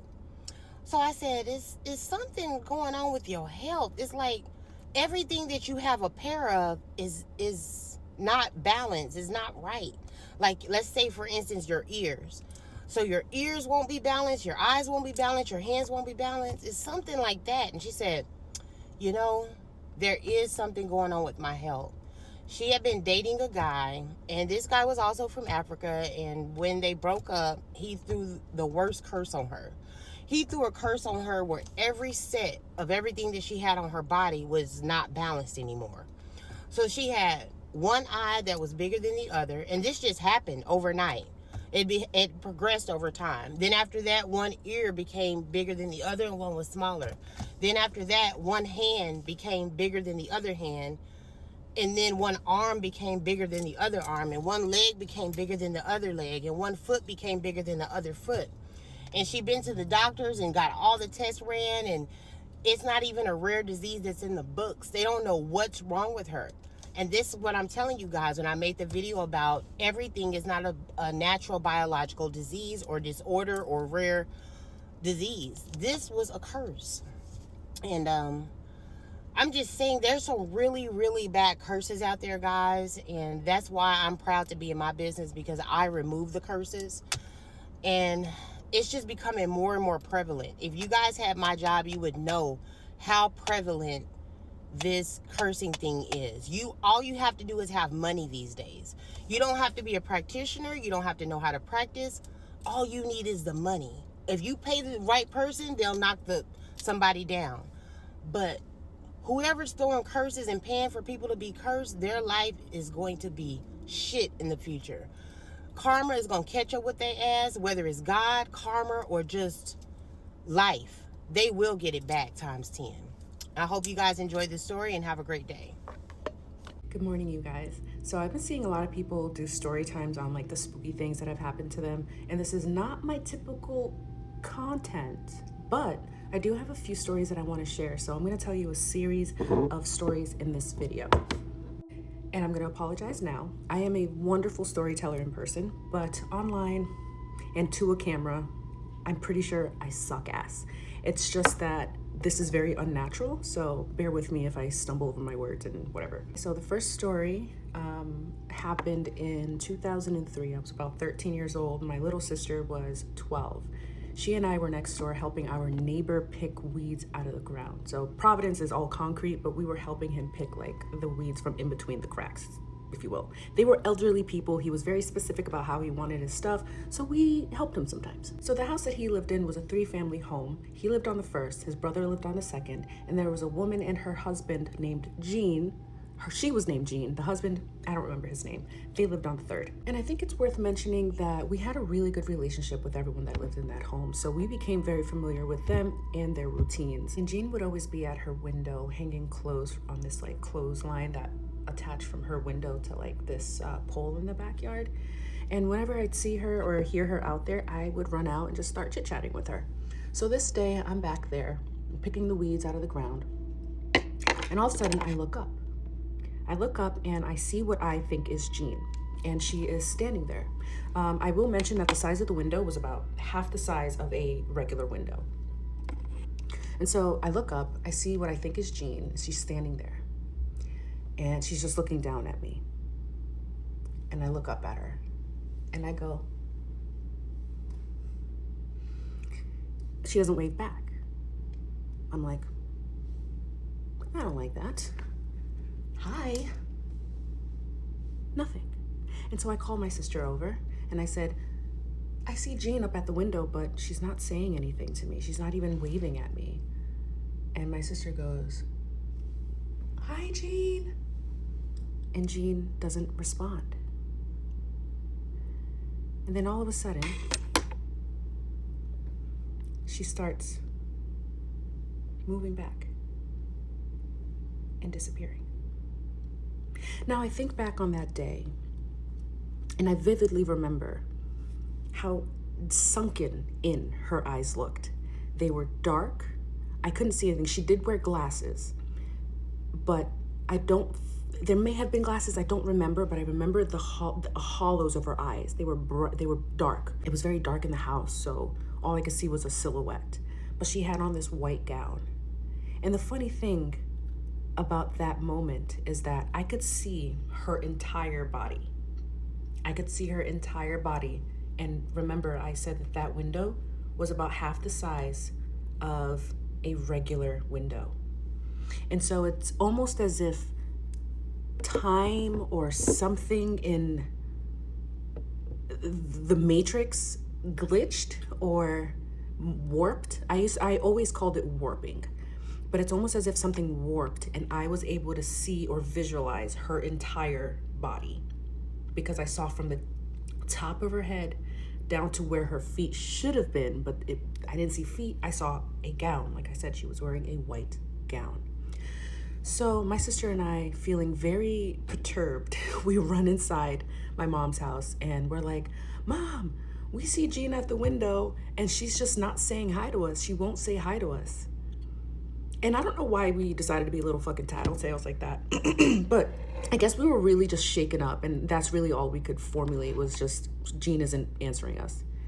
And it's almost as if my mom knew. But she looks at us and her face just goes fucking white. And she says, go to your room.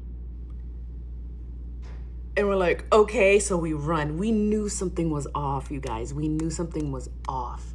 And so we could hear her and my dad talking in the kitchen. And then about 30 minutes later, she calls us in. She sits us down in front of her. But she's being very just like gentle. And she's holding us and she says, I don't think that was Jean. I said, what do you mean? What do you mean? She says, you know what? I actually can't remember anything after that point. I think I was so shooken up that I literally cannot remember, but I'm going to ask her.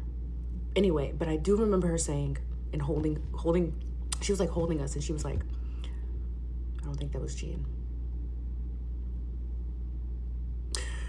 Anyway, this particular story happened within like a week or two of school starting. So I was starting my first year in high school. At the end of the day, on our first day of high school, my mom shows up and we're like, I usually take the bus from like Mount Pleasant down to where I used to live. So her showing up was just rare. So I get in the car and she says, I just have something to tell you. And I said, okay. She's like, Jean died. And I said, when? And she said, 2 weeks ago.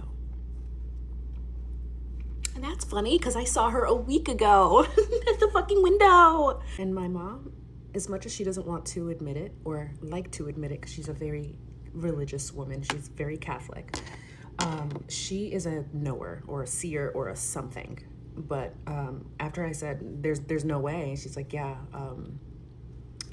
she was dead when you saw her at that window. That wasn't her, that was her spirit. I couldn't sleep for a solid year after that.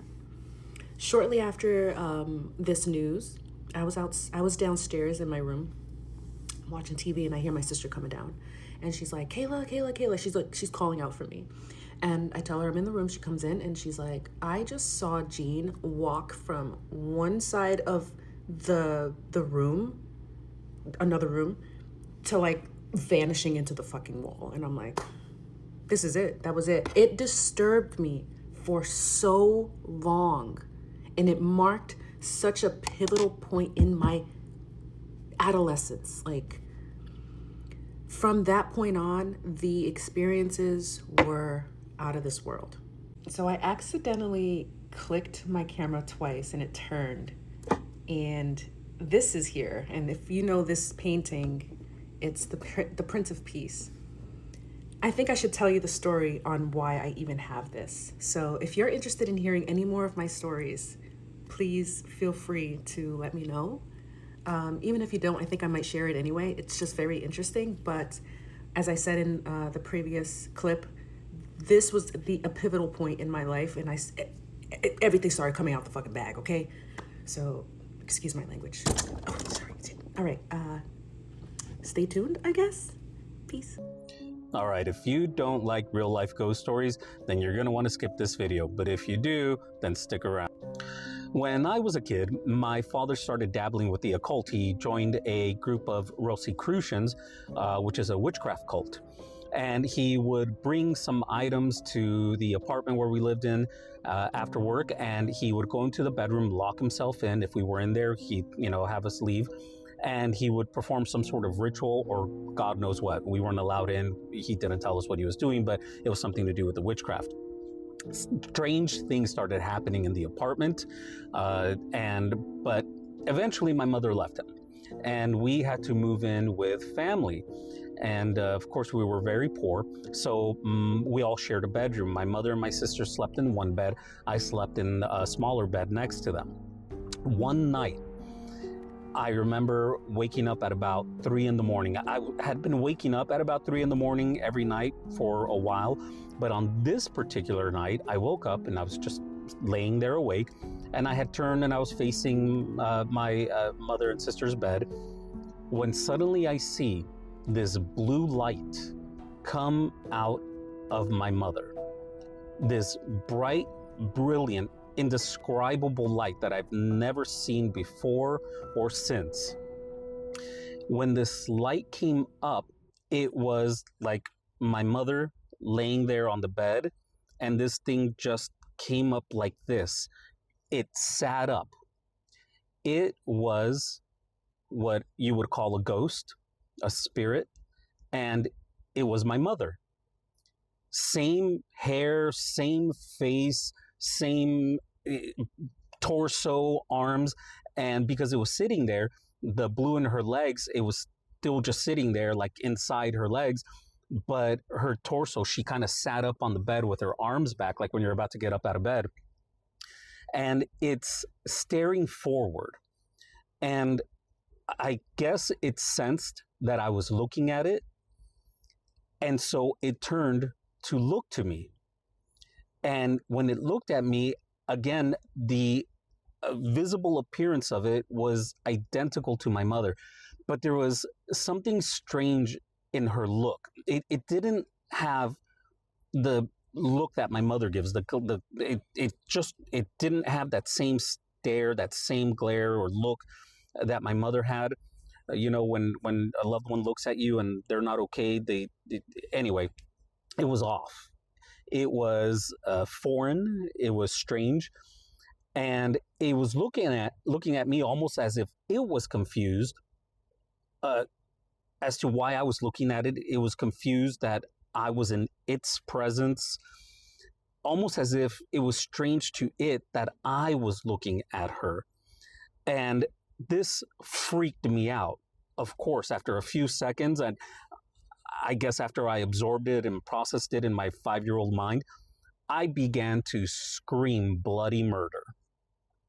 And it looked at me, it was still looking at me, and when I started to scream, it just kind of went, and it turned back forward, and it laid back down. One of the things that really stood out to me was, as bright and brilliant as this thing was, it wouldn't give off any light. It didn't give off light into the room, onto the wall, onto me. It was all contained there, and it was the most brilliant blue light.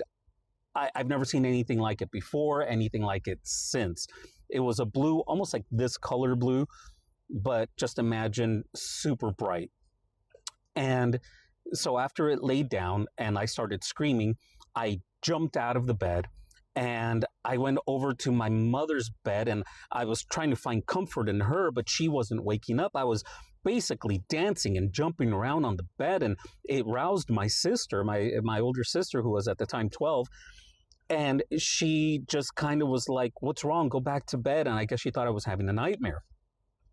The next morning, I go up to my mother, and she's getting ready for work. She worked at a restaurant, and I'm trying to tell her about what happened and if she remembered what happened. And I said, "Mom, can I tell you something?" And she said, "Not now, mijo, no, I don't have time. I'm getting ready for work." I tried the next day, and apparently I tried for about 2 weeks, my mother recounts, because after about 2 weeks of me going up to her saying, "Mom, I got to tell you something," it hit her, and she said, "Okay, what's wrong with this kid? Something's on his mind and he needs to tell me something. I better pay attention." And so I recounted the story that I just told you, and she had zero recollection of this. And that was strange. And she asked me to tell it to her more than once. Over the next, few weeks, she was just shocked. She told family about it, and the story didn't change because it's a memory. It's not a story. So even years later, we remember this. This is one of the things that stood out. These things, when you're dabbling with things like witchcraft, these kinds of things will follow you around for years. This is one of many experiences. So if you're interested in hearing more about this, let me know. Drop a comment. Let me know what you think about what I just told you about. And tell me if that would freak you out. Tell me, what's the creepiest experience you ever had in your life? The creepiest thing that I ever experienced was when I lived in this high-rise building. The building that I lived in was it had 14 floors, and I lived on the fourth floor. Now, mind you, a high-rise building this particular high-rise building did not have any fire escapes or anything of that nature on the building at all. So one night, me and my boyfriend was asleep. My kids were in the other room, and I heard a tap, someone knocking. And I'm thinking in my mind, maybe I'm sleeping or, I just rolled over at that point. So I heard tapping again.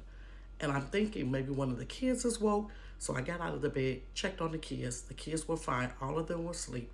Went to the front door, peeked out the peephole. This was probably like 2:30, 3 o'clock in the morning. And I'm like, there's no way nobody's at my door. So I peek out the peephole, nobody's there. I go get back in the bed again, and I hear a tap again. And so I nudged my boyfriend, and I said, somebody's tapping on the window. And he said, there's no way nobody's tapping on the window. We're on the 4th floor. And as soon as he got finished saying that, we heard a tap again. And I told him, I said, somebody is tapping on that window. So we both get up. He grabs a bat. I don't know why. He grabs a bat. We both walk to the window. We hear the tapping again. We have mini blinds. So we peek out of the mini blind. We look, and there is a man floating outside of our window. Now, by this time, we're shook. So here me with my goofy self, I say, who is it? And he says, Cincinnati Fire Department. We need everybody to vacate the building. He was on the ladder, y'all. Somebody like up on the 10th floor had left a pot of beans going or something, and they needed everybody to get out of the building. But because we were so far down, the fire alarms didn't go off on our floor, but we still had to leave the building anyway. So it really was a man floating outside of my window, but he was on a ladder. That was one of the creepiest things that ever happened to me. This was my very last day of college. I had just finished my last final, and I was on the interstate back home to my house, and my car started overheating. It started smoking up, going crazy. So I pulled over off the side of the interstate, and I didn't know what was going on. I didn't know anything about cars, but I had popped the hood, and I was trying to investigate what was going on. And a few minutes later, some guy pulls up behind me off on the E lane, walks up to me, asks what's going on with the car, and he mentioned it looks like it's overheating. And then he offers to the nearest gas station to pick up a couple jugs of water so we could come back to the car and cool the car down. So I get in the car, and we're riding for, a minute or two. And I happen to look in the back seat, and I see 2 shotguns laying on the back seat of his car. And I'm instantly like, what did I get myself into? Like, you gotta be kidding. I can't go out like this. I haven't even gotten my degree yet. I haven't graduated yet. I can't go out like this. And then he mentions he's on his way to go on a hunting trip. And I was thinking, okay. But it was a little odd because we're in a Honda Accord. Like, usually people go hunting in trucks, but we were in a 4-door sedan.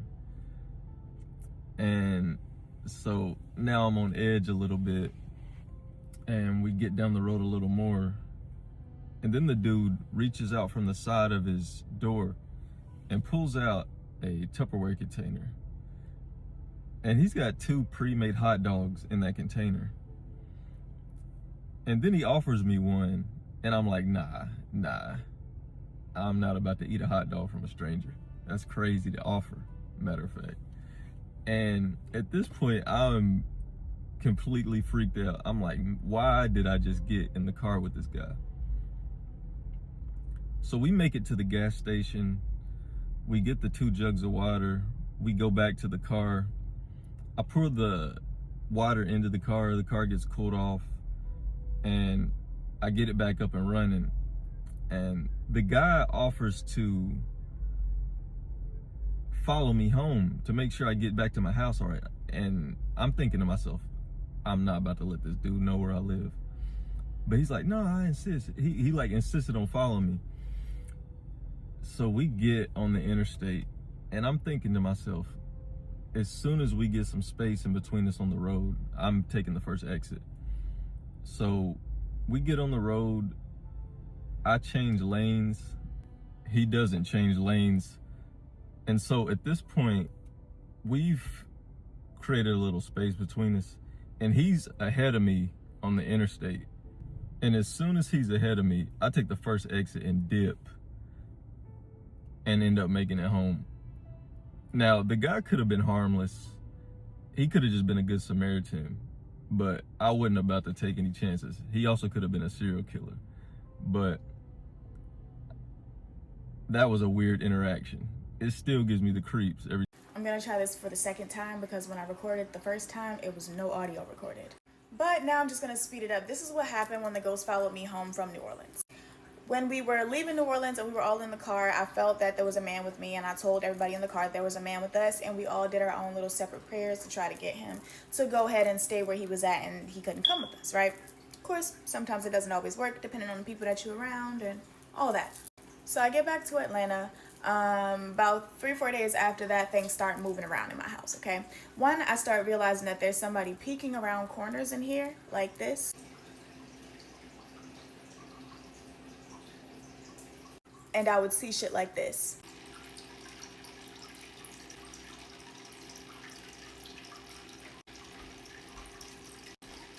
So after seeing that a lot, I started to acknowledge the spirit, like, who are you? What do you want? Get out, you know?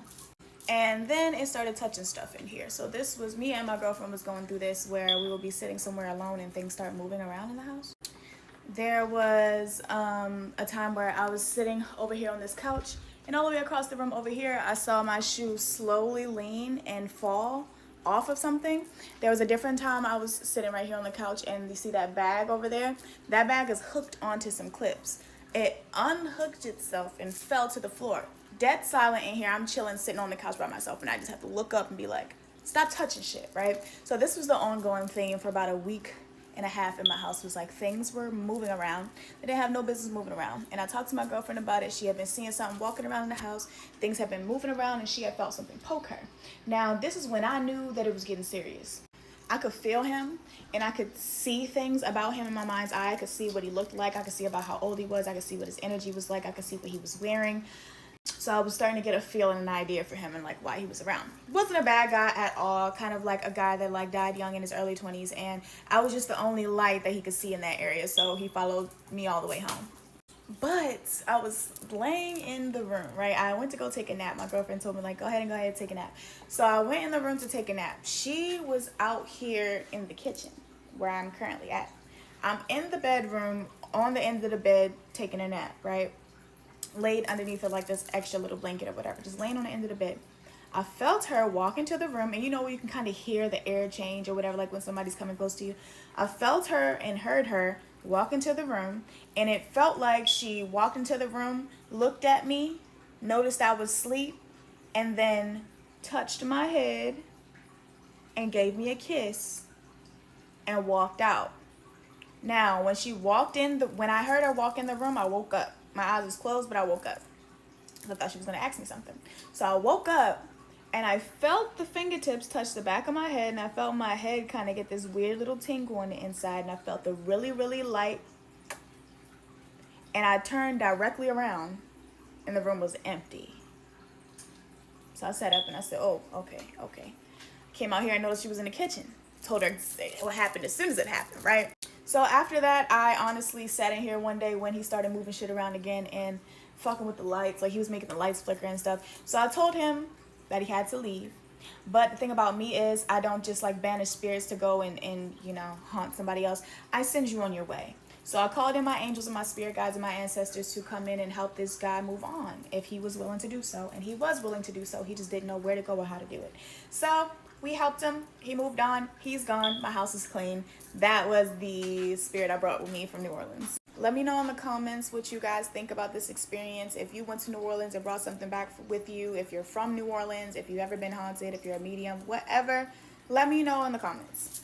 So there was this time I had a sleepover, and I had invited this girl that I was getting to know. I was like in middle school or something like that, and I usually don't like sleepovers. I never did really like sleepovers at some parties. That's never been my thing ever since I was a child.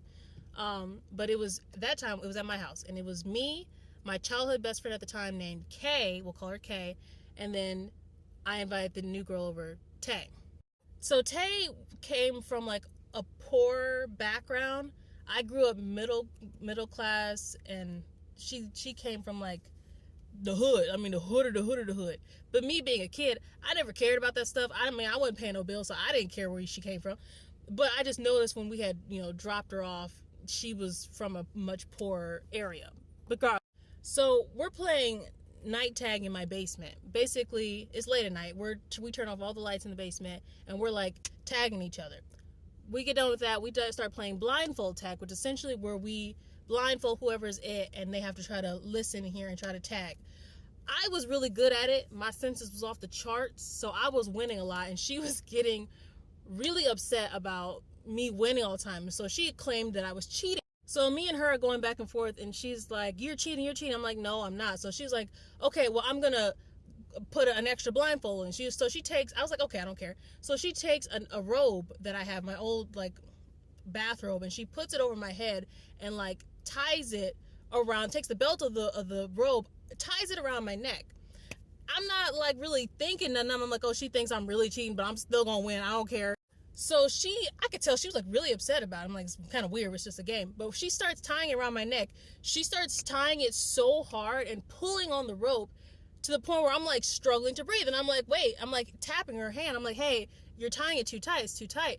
And then she's like, no, it's not. You're just lying. You're just trying to cheat. I was like, no, like for real. I legit can't breathe for real. She stops talking.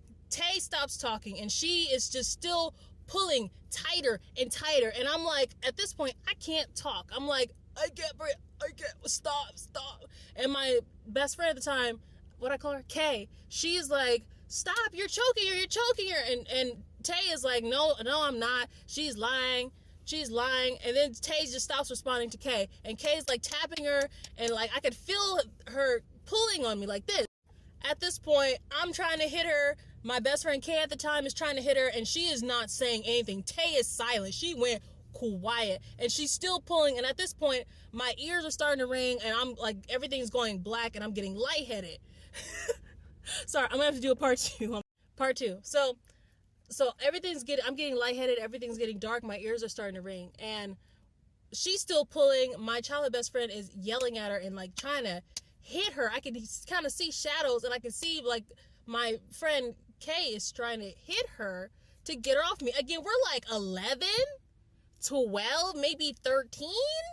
And so she keeps hitting her, and Tay is like pushing her off. This girl, Tay, she's like taller than us. She's way more muscular than us. She's very much a tomboy, right? So we're kind of scared of her. And so Kay is not strong enough to push her. She's not strong enough to fight her off. Not really, but So I use what's left of my strength in my arm, and I like bop in the back of my head, and I hit her in the eye, and she lets go, grabbing her face, and I just fall to the ground, and I'm like, So I get all the robe and the extra shirt, because she had put like layers of stuff over my head because she was so sure I was cheating.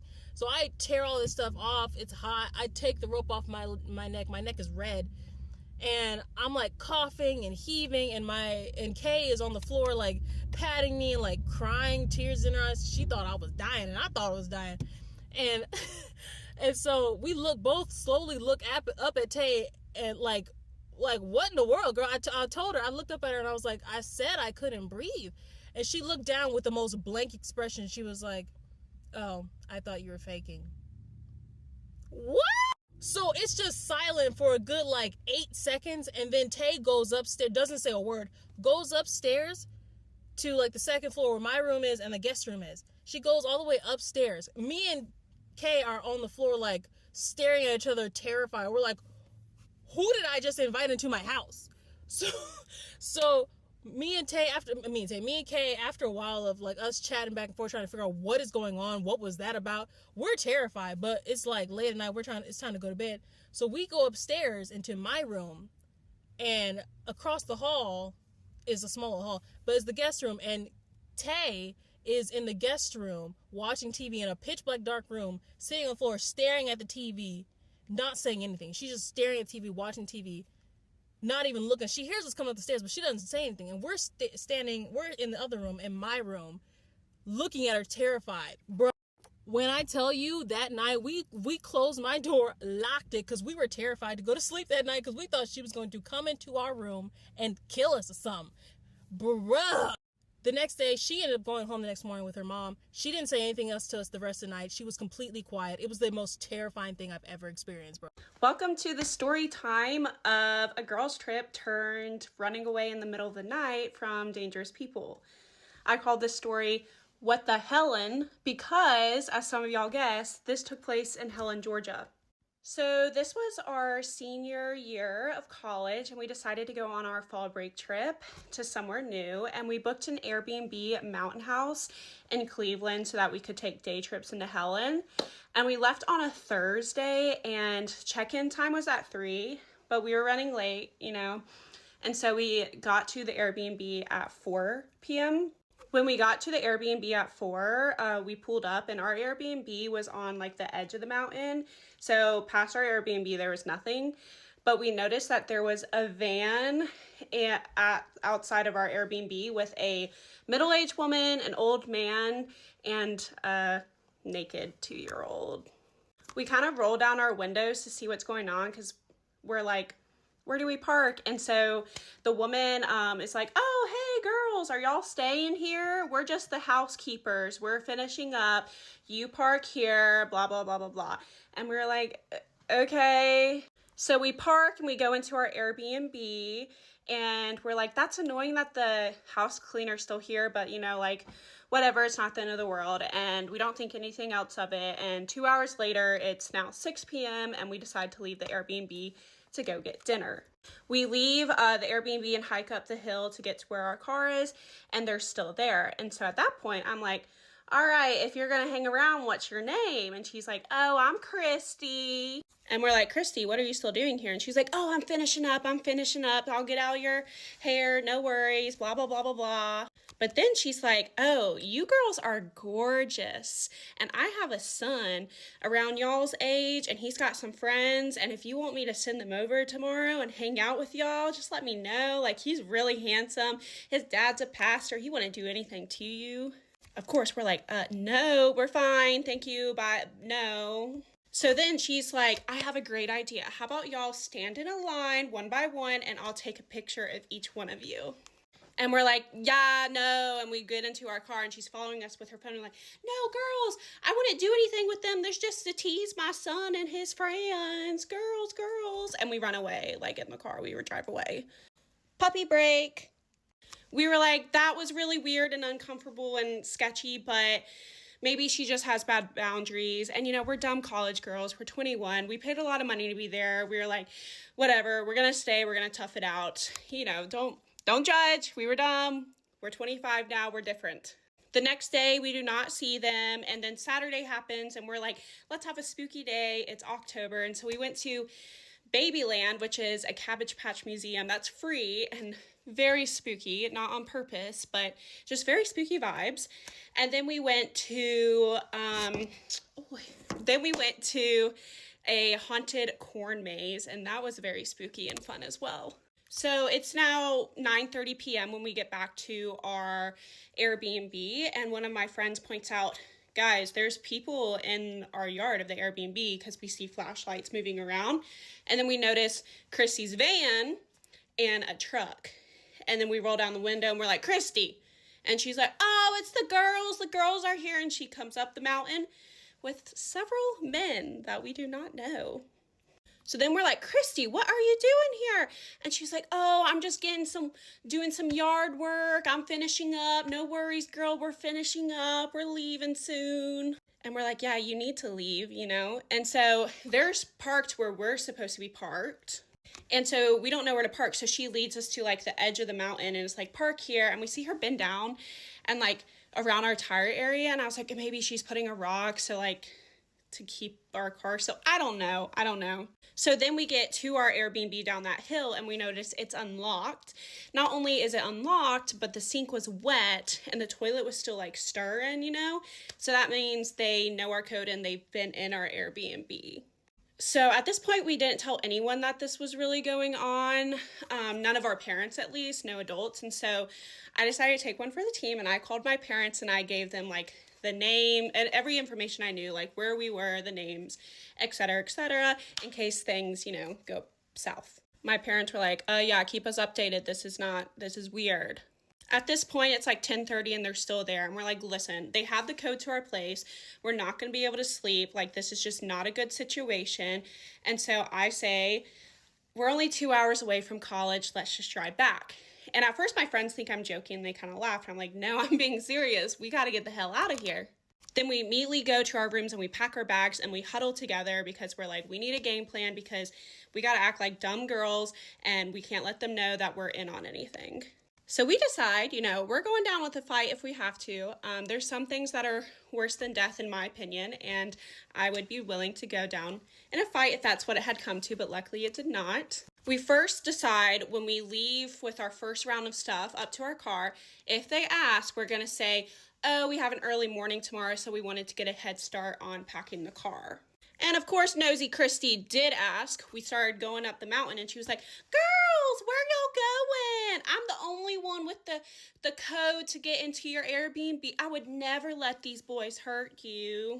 And we're like, oh yeah, girl, we trust you, Christy. No worries. We're just packing our car because we're leaving early tomorrow. We wanted a head start. And she's like, oh, okay, blah, blah, blah. So then we go back in a second to get the rest of our stuff. And we're like, okay, if we need another reason, let's say we're going to go get ice cream for a movie night. And so we go and get the rest of our stuff and we're headed out the Airbnb. It is then that we notice those men had moved their truck and blocked our car in. So it's edge of the mountain, our car, their truck. We can't go anywhere. We then send our two flirtiest girls up to these men because, we're trying to be dumb, gullible girls. We don't want them to know that we know anything or feel suspicious at all. So then my flirty friends go up to them and they're like, boys, do you mind moving your car? We want to go get ice cream and your car's in our way. And we just want ice cream for our movie night, blah, blah, blah, yeah. And they look like deer in headlights and are looking at each other like, And then Christy's like, oh, boys, they'll be back. Move your car. They'll be back. Blah, blah, blah. I'm sorry I keep saying blah, blah, blah. This is my first story time, I think. So we get in our car, and after like a 10-point turn to get out of the edge of the mountain, we head off. And like 30 minutes later, we celebrate Julia's 22nd birthday because then it hit midnight. We got back to Wofford, had some drama there that I'm not going to talk about, not involving someone else. And then the next day when we went to go get the rest of our stuff from the car, we noticed that the tire that I saw her bend and touch had a nail in it. Yeah, a nail in it. So yeah, we did talk to the Airbnb guy. We reported her to the Airbnb guy. I have a theory he was involved in it. I don't know. I am going to post part 3 where it's all of our messages between the Airbnb guy. And we did get a 50% refund, and he offered us to stay there again for free. But we're not that dumb, so we did not take him up on that. But we did get 50% back. And yeah, the Tinder part was a joke. We didn't actually get a boy from Tinder. It was a joke. What else? And if this situation were to happen today at our more mature, more wise age, we would have done things differently. We probably would have never even gone into the Airbnb. But yeah, thanks. Sorry it took me so long to film a story time. I was at work. I'm going to tell you all a really crazy story about an experience I had at DIA, Denver International Airport. And this is just like a forewarning. If you're someone who travels through DIA or any airport alone, listen up, be aware of your surroundings. It was one of the scariest things in my life. A lot of my friends and family know about this story, but figured it's time to share it on the internet. This was about 2 years ago. I was home visiting family for the weekend and I was traveling solo. So I had a red-eye flight leaving out of Denver going to Tampa on a Sunday evening. I got dropped off at DIA around 11-ish p.m. And all was fine. Airport was empty. And if you ever fly at night, the airport at that time is desolate. There's no one there. No stores are open. No restaurants are open. There might be like a Hudson News open where you can get a candy bar. Like that's it. There's no one there. There's no extra employees there. It's the bare minimum, okay? And DIA is no exception to that. So I go to what I think my gate is. It turns out my gate had changed and I didn't know. So I was sitting at an empty gate. I thought that was a little weird, but I still had like 2 hours before my flight. So I was like, oh, I'm probably just really early. I was sitting there. I had one AirPod in and I was sitting in the seats. I was at the gate sitting in the seats closest to the window because I was watching all the airplanes take off. I had one AirPod in. I was watching TikToks, listening to podcasts, whatever. Before you know it, a gentleman comes up and he stands directly in front of me and asks where I'm traveling to. Within 30 seconds, I'm not exaggerating when I tell you, he pulls out a cigar and lights it in the airport. And suddenly I'm like, red flags everywhere go up around me. I'm like, who does that? Like, I've never seen anything like that. This guy like clearly didn't care about anything. And he begins to ask me, he goes, where are you traveling to? And again, my guard's up now. So I'm like, oh, I'm not giving this guy any information. And I'm starting to scan my surroundings, like who's around me, what's around. And I tell him, oh, I'm just traveling home. He goes, where's home? I go, oh, a different state. He goes, what state? And I go, I don't feel comfortable sharing that information. I hope you understand. Like, I don't tell strangers where I live. And he goes, what were you doing in Denver? And I go, visiting family. And he's like, okay, so where are you going? And I said, home. And now I'm getting really nervous. Now all of a sudden another person comes in, another man, and sits 2 seats away from me. Again, we are the only people at this gate. There's not a person as far as you can see. And the guy that comes over and sits next to us goes, my friend was asking you where you're traveling to.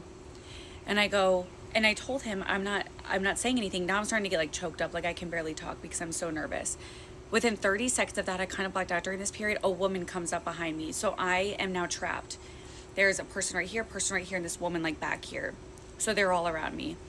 The guy's still smoking a cigar, mind you. No one's around for as long as you can see. I was flying Frontier, so if you're familiar with the Denver airport, Frontier's, it's like whole own thing. This was before Frontier's new terminal, but even before that, Frontier's so far at the end of the airport, like you're truly so far away from everything. So the girl comes up behind me. My friend asked you where you're traveling to. Says it just like that. They're getting angry with me. And I said, I'm not saying anything. I start to pack my stuff up. They're like, why are you so nervous? Where are you going? What are you doing? Answer a question. The guy next to me, aren't you going to answer my friend? It's not nice to not answer him. I'm freaked out at this point. I'm like, something nefarious has happened. Like, this is very, very, very bad. I'm packing all my stuff up. I'm taking my headphones out. I have like 911 on speed dial at this point. Like, I have it typed in my phone. I'm texting my mom and dad. Something's going on at the airport. I'm trying to call my husband. It's 1 a.m. in Florida, now 2 a.m. in Florida, so he's not answering. I'm freaking out. I'm sending voice memos to my best friend of what's happening. And I'm just like, hey, around these people, I feel uncomfortable. I'm at DIA. This is what terminal I'm at. They could hear me saying all this. I didn't care. I'm like, if something happens to me, I want people to know exactly where I'm at. I get up and I start walking away, and the girl grabs my arm and she goes, I need you to come to the bathroom with me. And I said, I'm not going to do that. And she goes, please, I really need your help in the bathroom. We're women. We help each other out. And I said, I don't feel comfortable doing that. She was insisting I go to the bathroom with her, has my arm grabbed. I said, get off of me. Don't touch me. They're all following me, wrapped around me. They're like, ma'am, why don't you just answer where you're going? It's not nice to ignore us. They're being so weird. I rip out of her arm and I sprint down the airport. I went to Frontier. I told them what happened. They kept me safe. They got an air marshal involved. It was this whole thing. And they're like, you did the right thing. This seems like you were being targeted. They were able to look up cameras where these people had been following me since basically the second I entered the airport, which is terrifying. I don't know how they did it. I don't know if they had like, you know, fake plane tickets. I don't know all the ins and outs of it. I don't remember. I genuinely blacked out, but I know that like an air marshal ended up getting involved. It was this whole thing. It was terrifying. And the people at DA, they were like, of course, like we can't confirm what was going on, but you were being followed. And that's enough reason to suspect that something fishy was happening. So be aware of your surroundings. All that to say, especially if you're traveling alone, be safe. And I know that like for myself personally, I've now made a rule, no traveling alone at nighttime. So yeah, just stay safe out there. It's a little story time about the New Orleans trip I had this past weekend with my mom. It was overall a really good experience. We had a really fun time together. We always do, but wanted to tell you guys about something really scary that happened. And to all my ladies, I'm going to preface this with saying, please, please, please be careful and be super aware of your surroundings. So I know that New Orleans is known to be a little bit more dangerous, has a higher crime rate, but where my mom and I were staying was in downtown New Orleans. It felt very safe where we were at, but we decided the day that we got there to just like walk around the block, like nothing too crazy, not too far away from our hotel. And about like 5 to 10 minutes into our walk, my mom was like, let's go look at this restaurant's menu that was right beside us. It hadn't opened yet. There were really no restaurants open yet. It was before 5 o'clock on a Friday, which is a little weird. You would think that there would be more places open at that time. So when my mom was like, let's go look at this place's menu, I thought it was really weird because we had just eaten. And I asked her when we had, walked off to the side to look at this restaurant's menu, like, why are we looking at this? We just ate. And she was like, there are 2 men behind us that have been following us for the past couple of minutes. When we passed them initially, they were on the phone and they immediately started following us. They turned around and started walking very closely behind us. I didn't even notice. My mom is super hyper aware of these things, so she noticed pretty much right away. Again, they were on the phone. I don't know what they were planning on doing, but they were definitely following us. Because when we stopped at this restaurant, they stopped too and just kind of like waited beside us for no particular reason. Like nobody else was really around. So this restaurant, it's called Showbird, I think. Shout out to Showbird. Because we knocked on the door. Luckily, there was somebody like prepping to open for dinner in the restaurant. And I asked him like, hey, we think these guys are following us. Could we just come in here and hang out for a little bit? And they let us in. They were super, super kind and said that we could wait there until they leave, just however long we needed. So we walked in. The men did not see us walk in because they kind of like walked away for a little bit, but were still lingering around the area. And there was this corner that they were past where they couldn't see us go into the restaurant, if that makes sense. So they didn't see us go in there, but they eventually ended up turning back around and just leaving. Again, I don't know what they were planning on doing, but it was very scary. It's the closest I've ever come to somebody following me or potentially wanting to steal something, kidnap, whatever, just not good things, and it's very scary. So ladies, please, please, please always be aware. I hate that we have to live in a society like this, but always act as if you're being followed. I'm very grateful that God protected us, and for this restaurant, Showbird, that let us into their vicinity before they were opening. Again, I know New Orleans is a little bit of a more dangerous city, but anywhere, anytime, please be safe.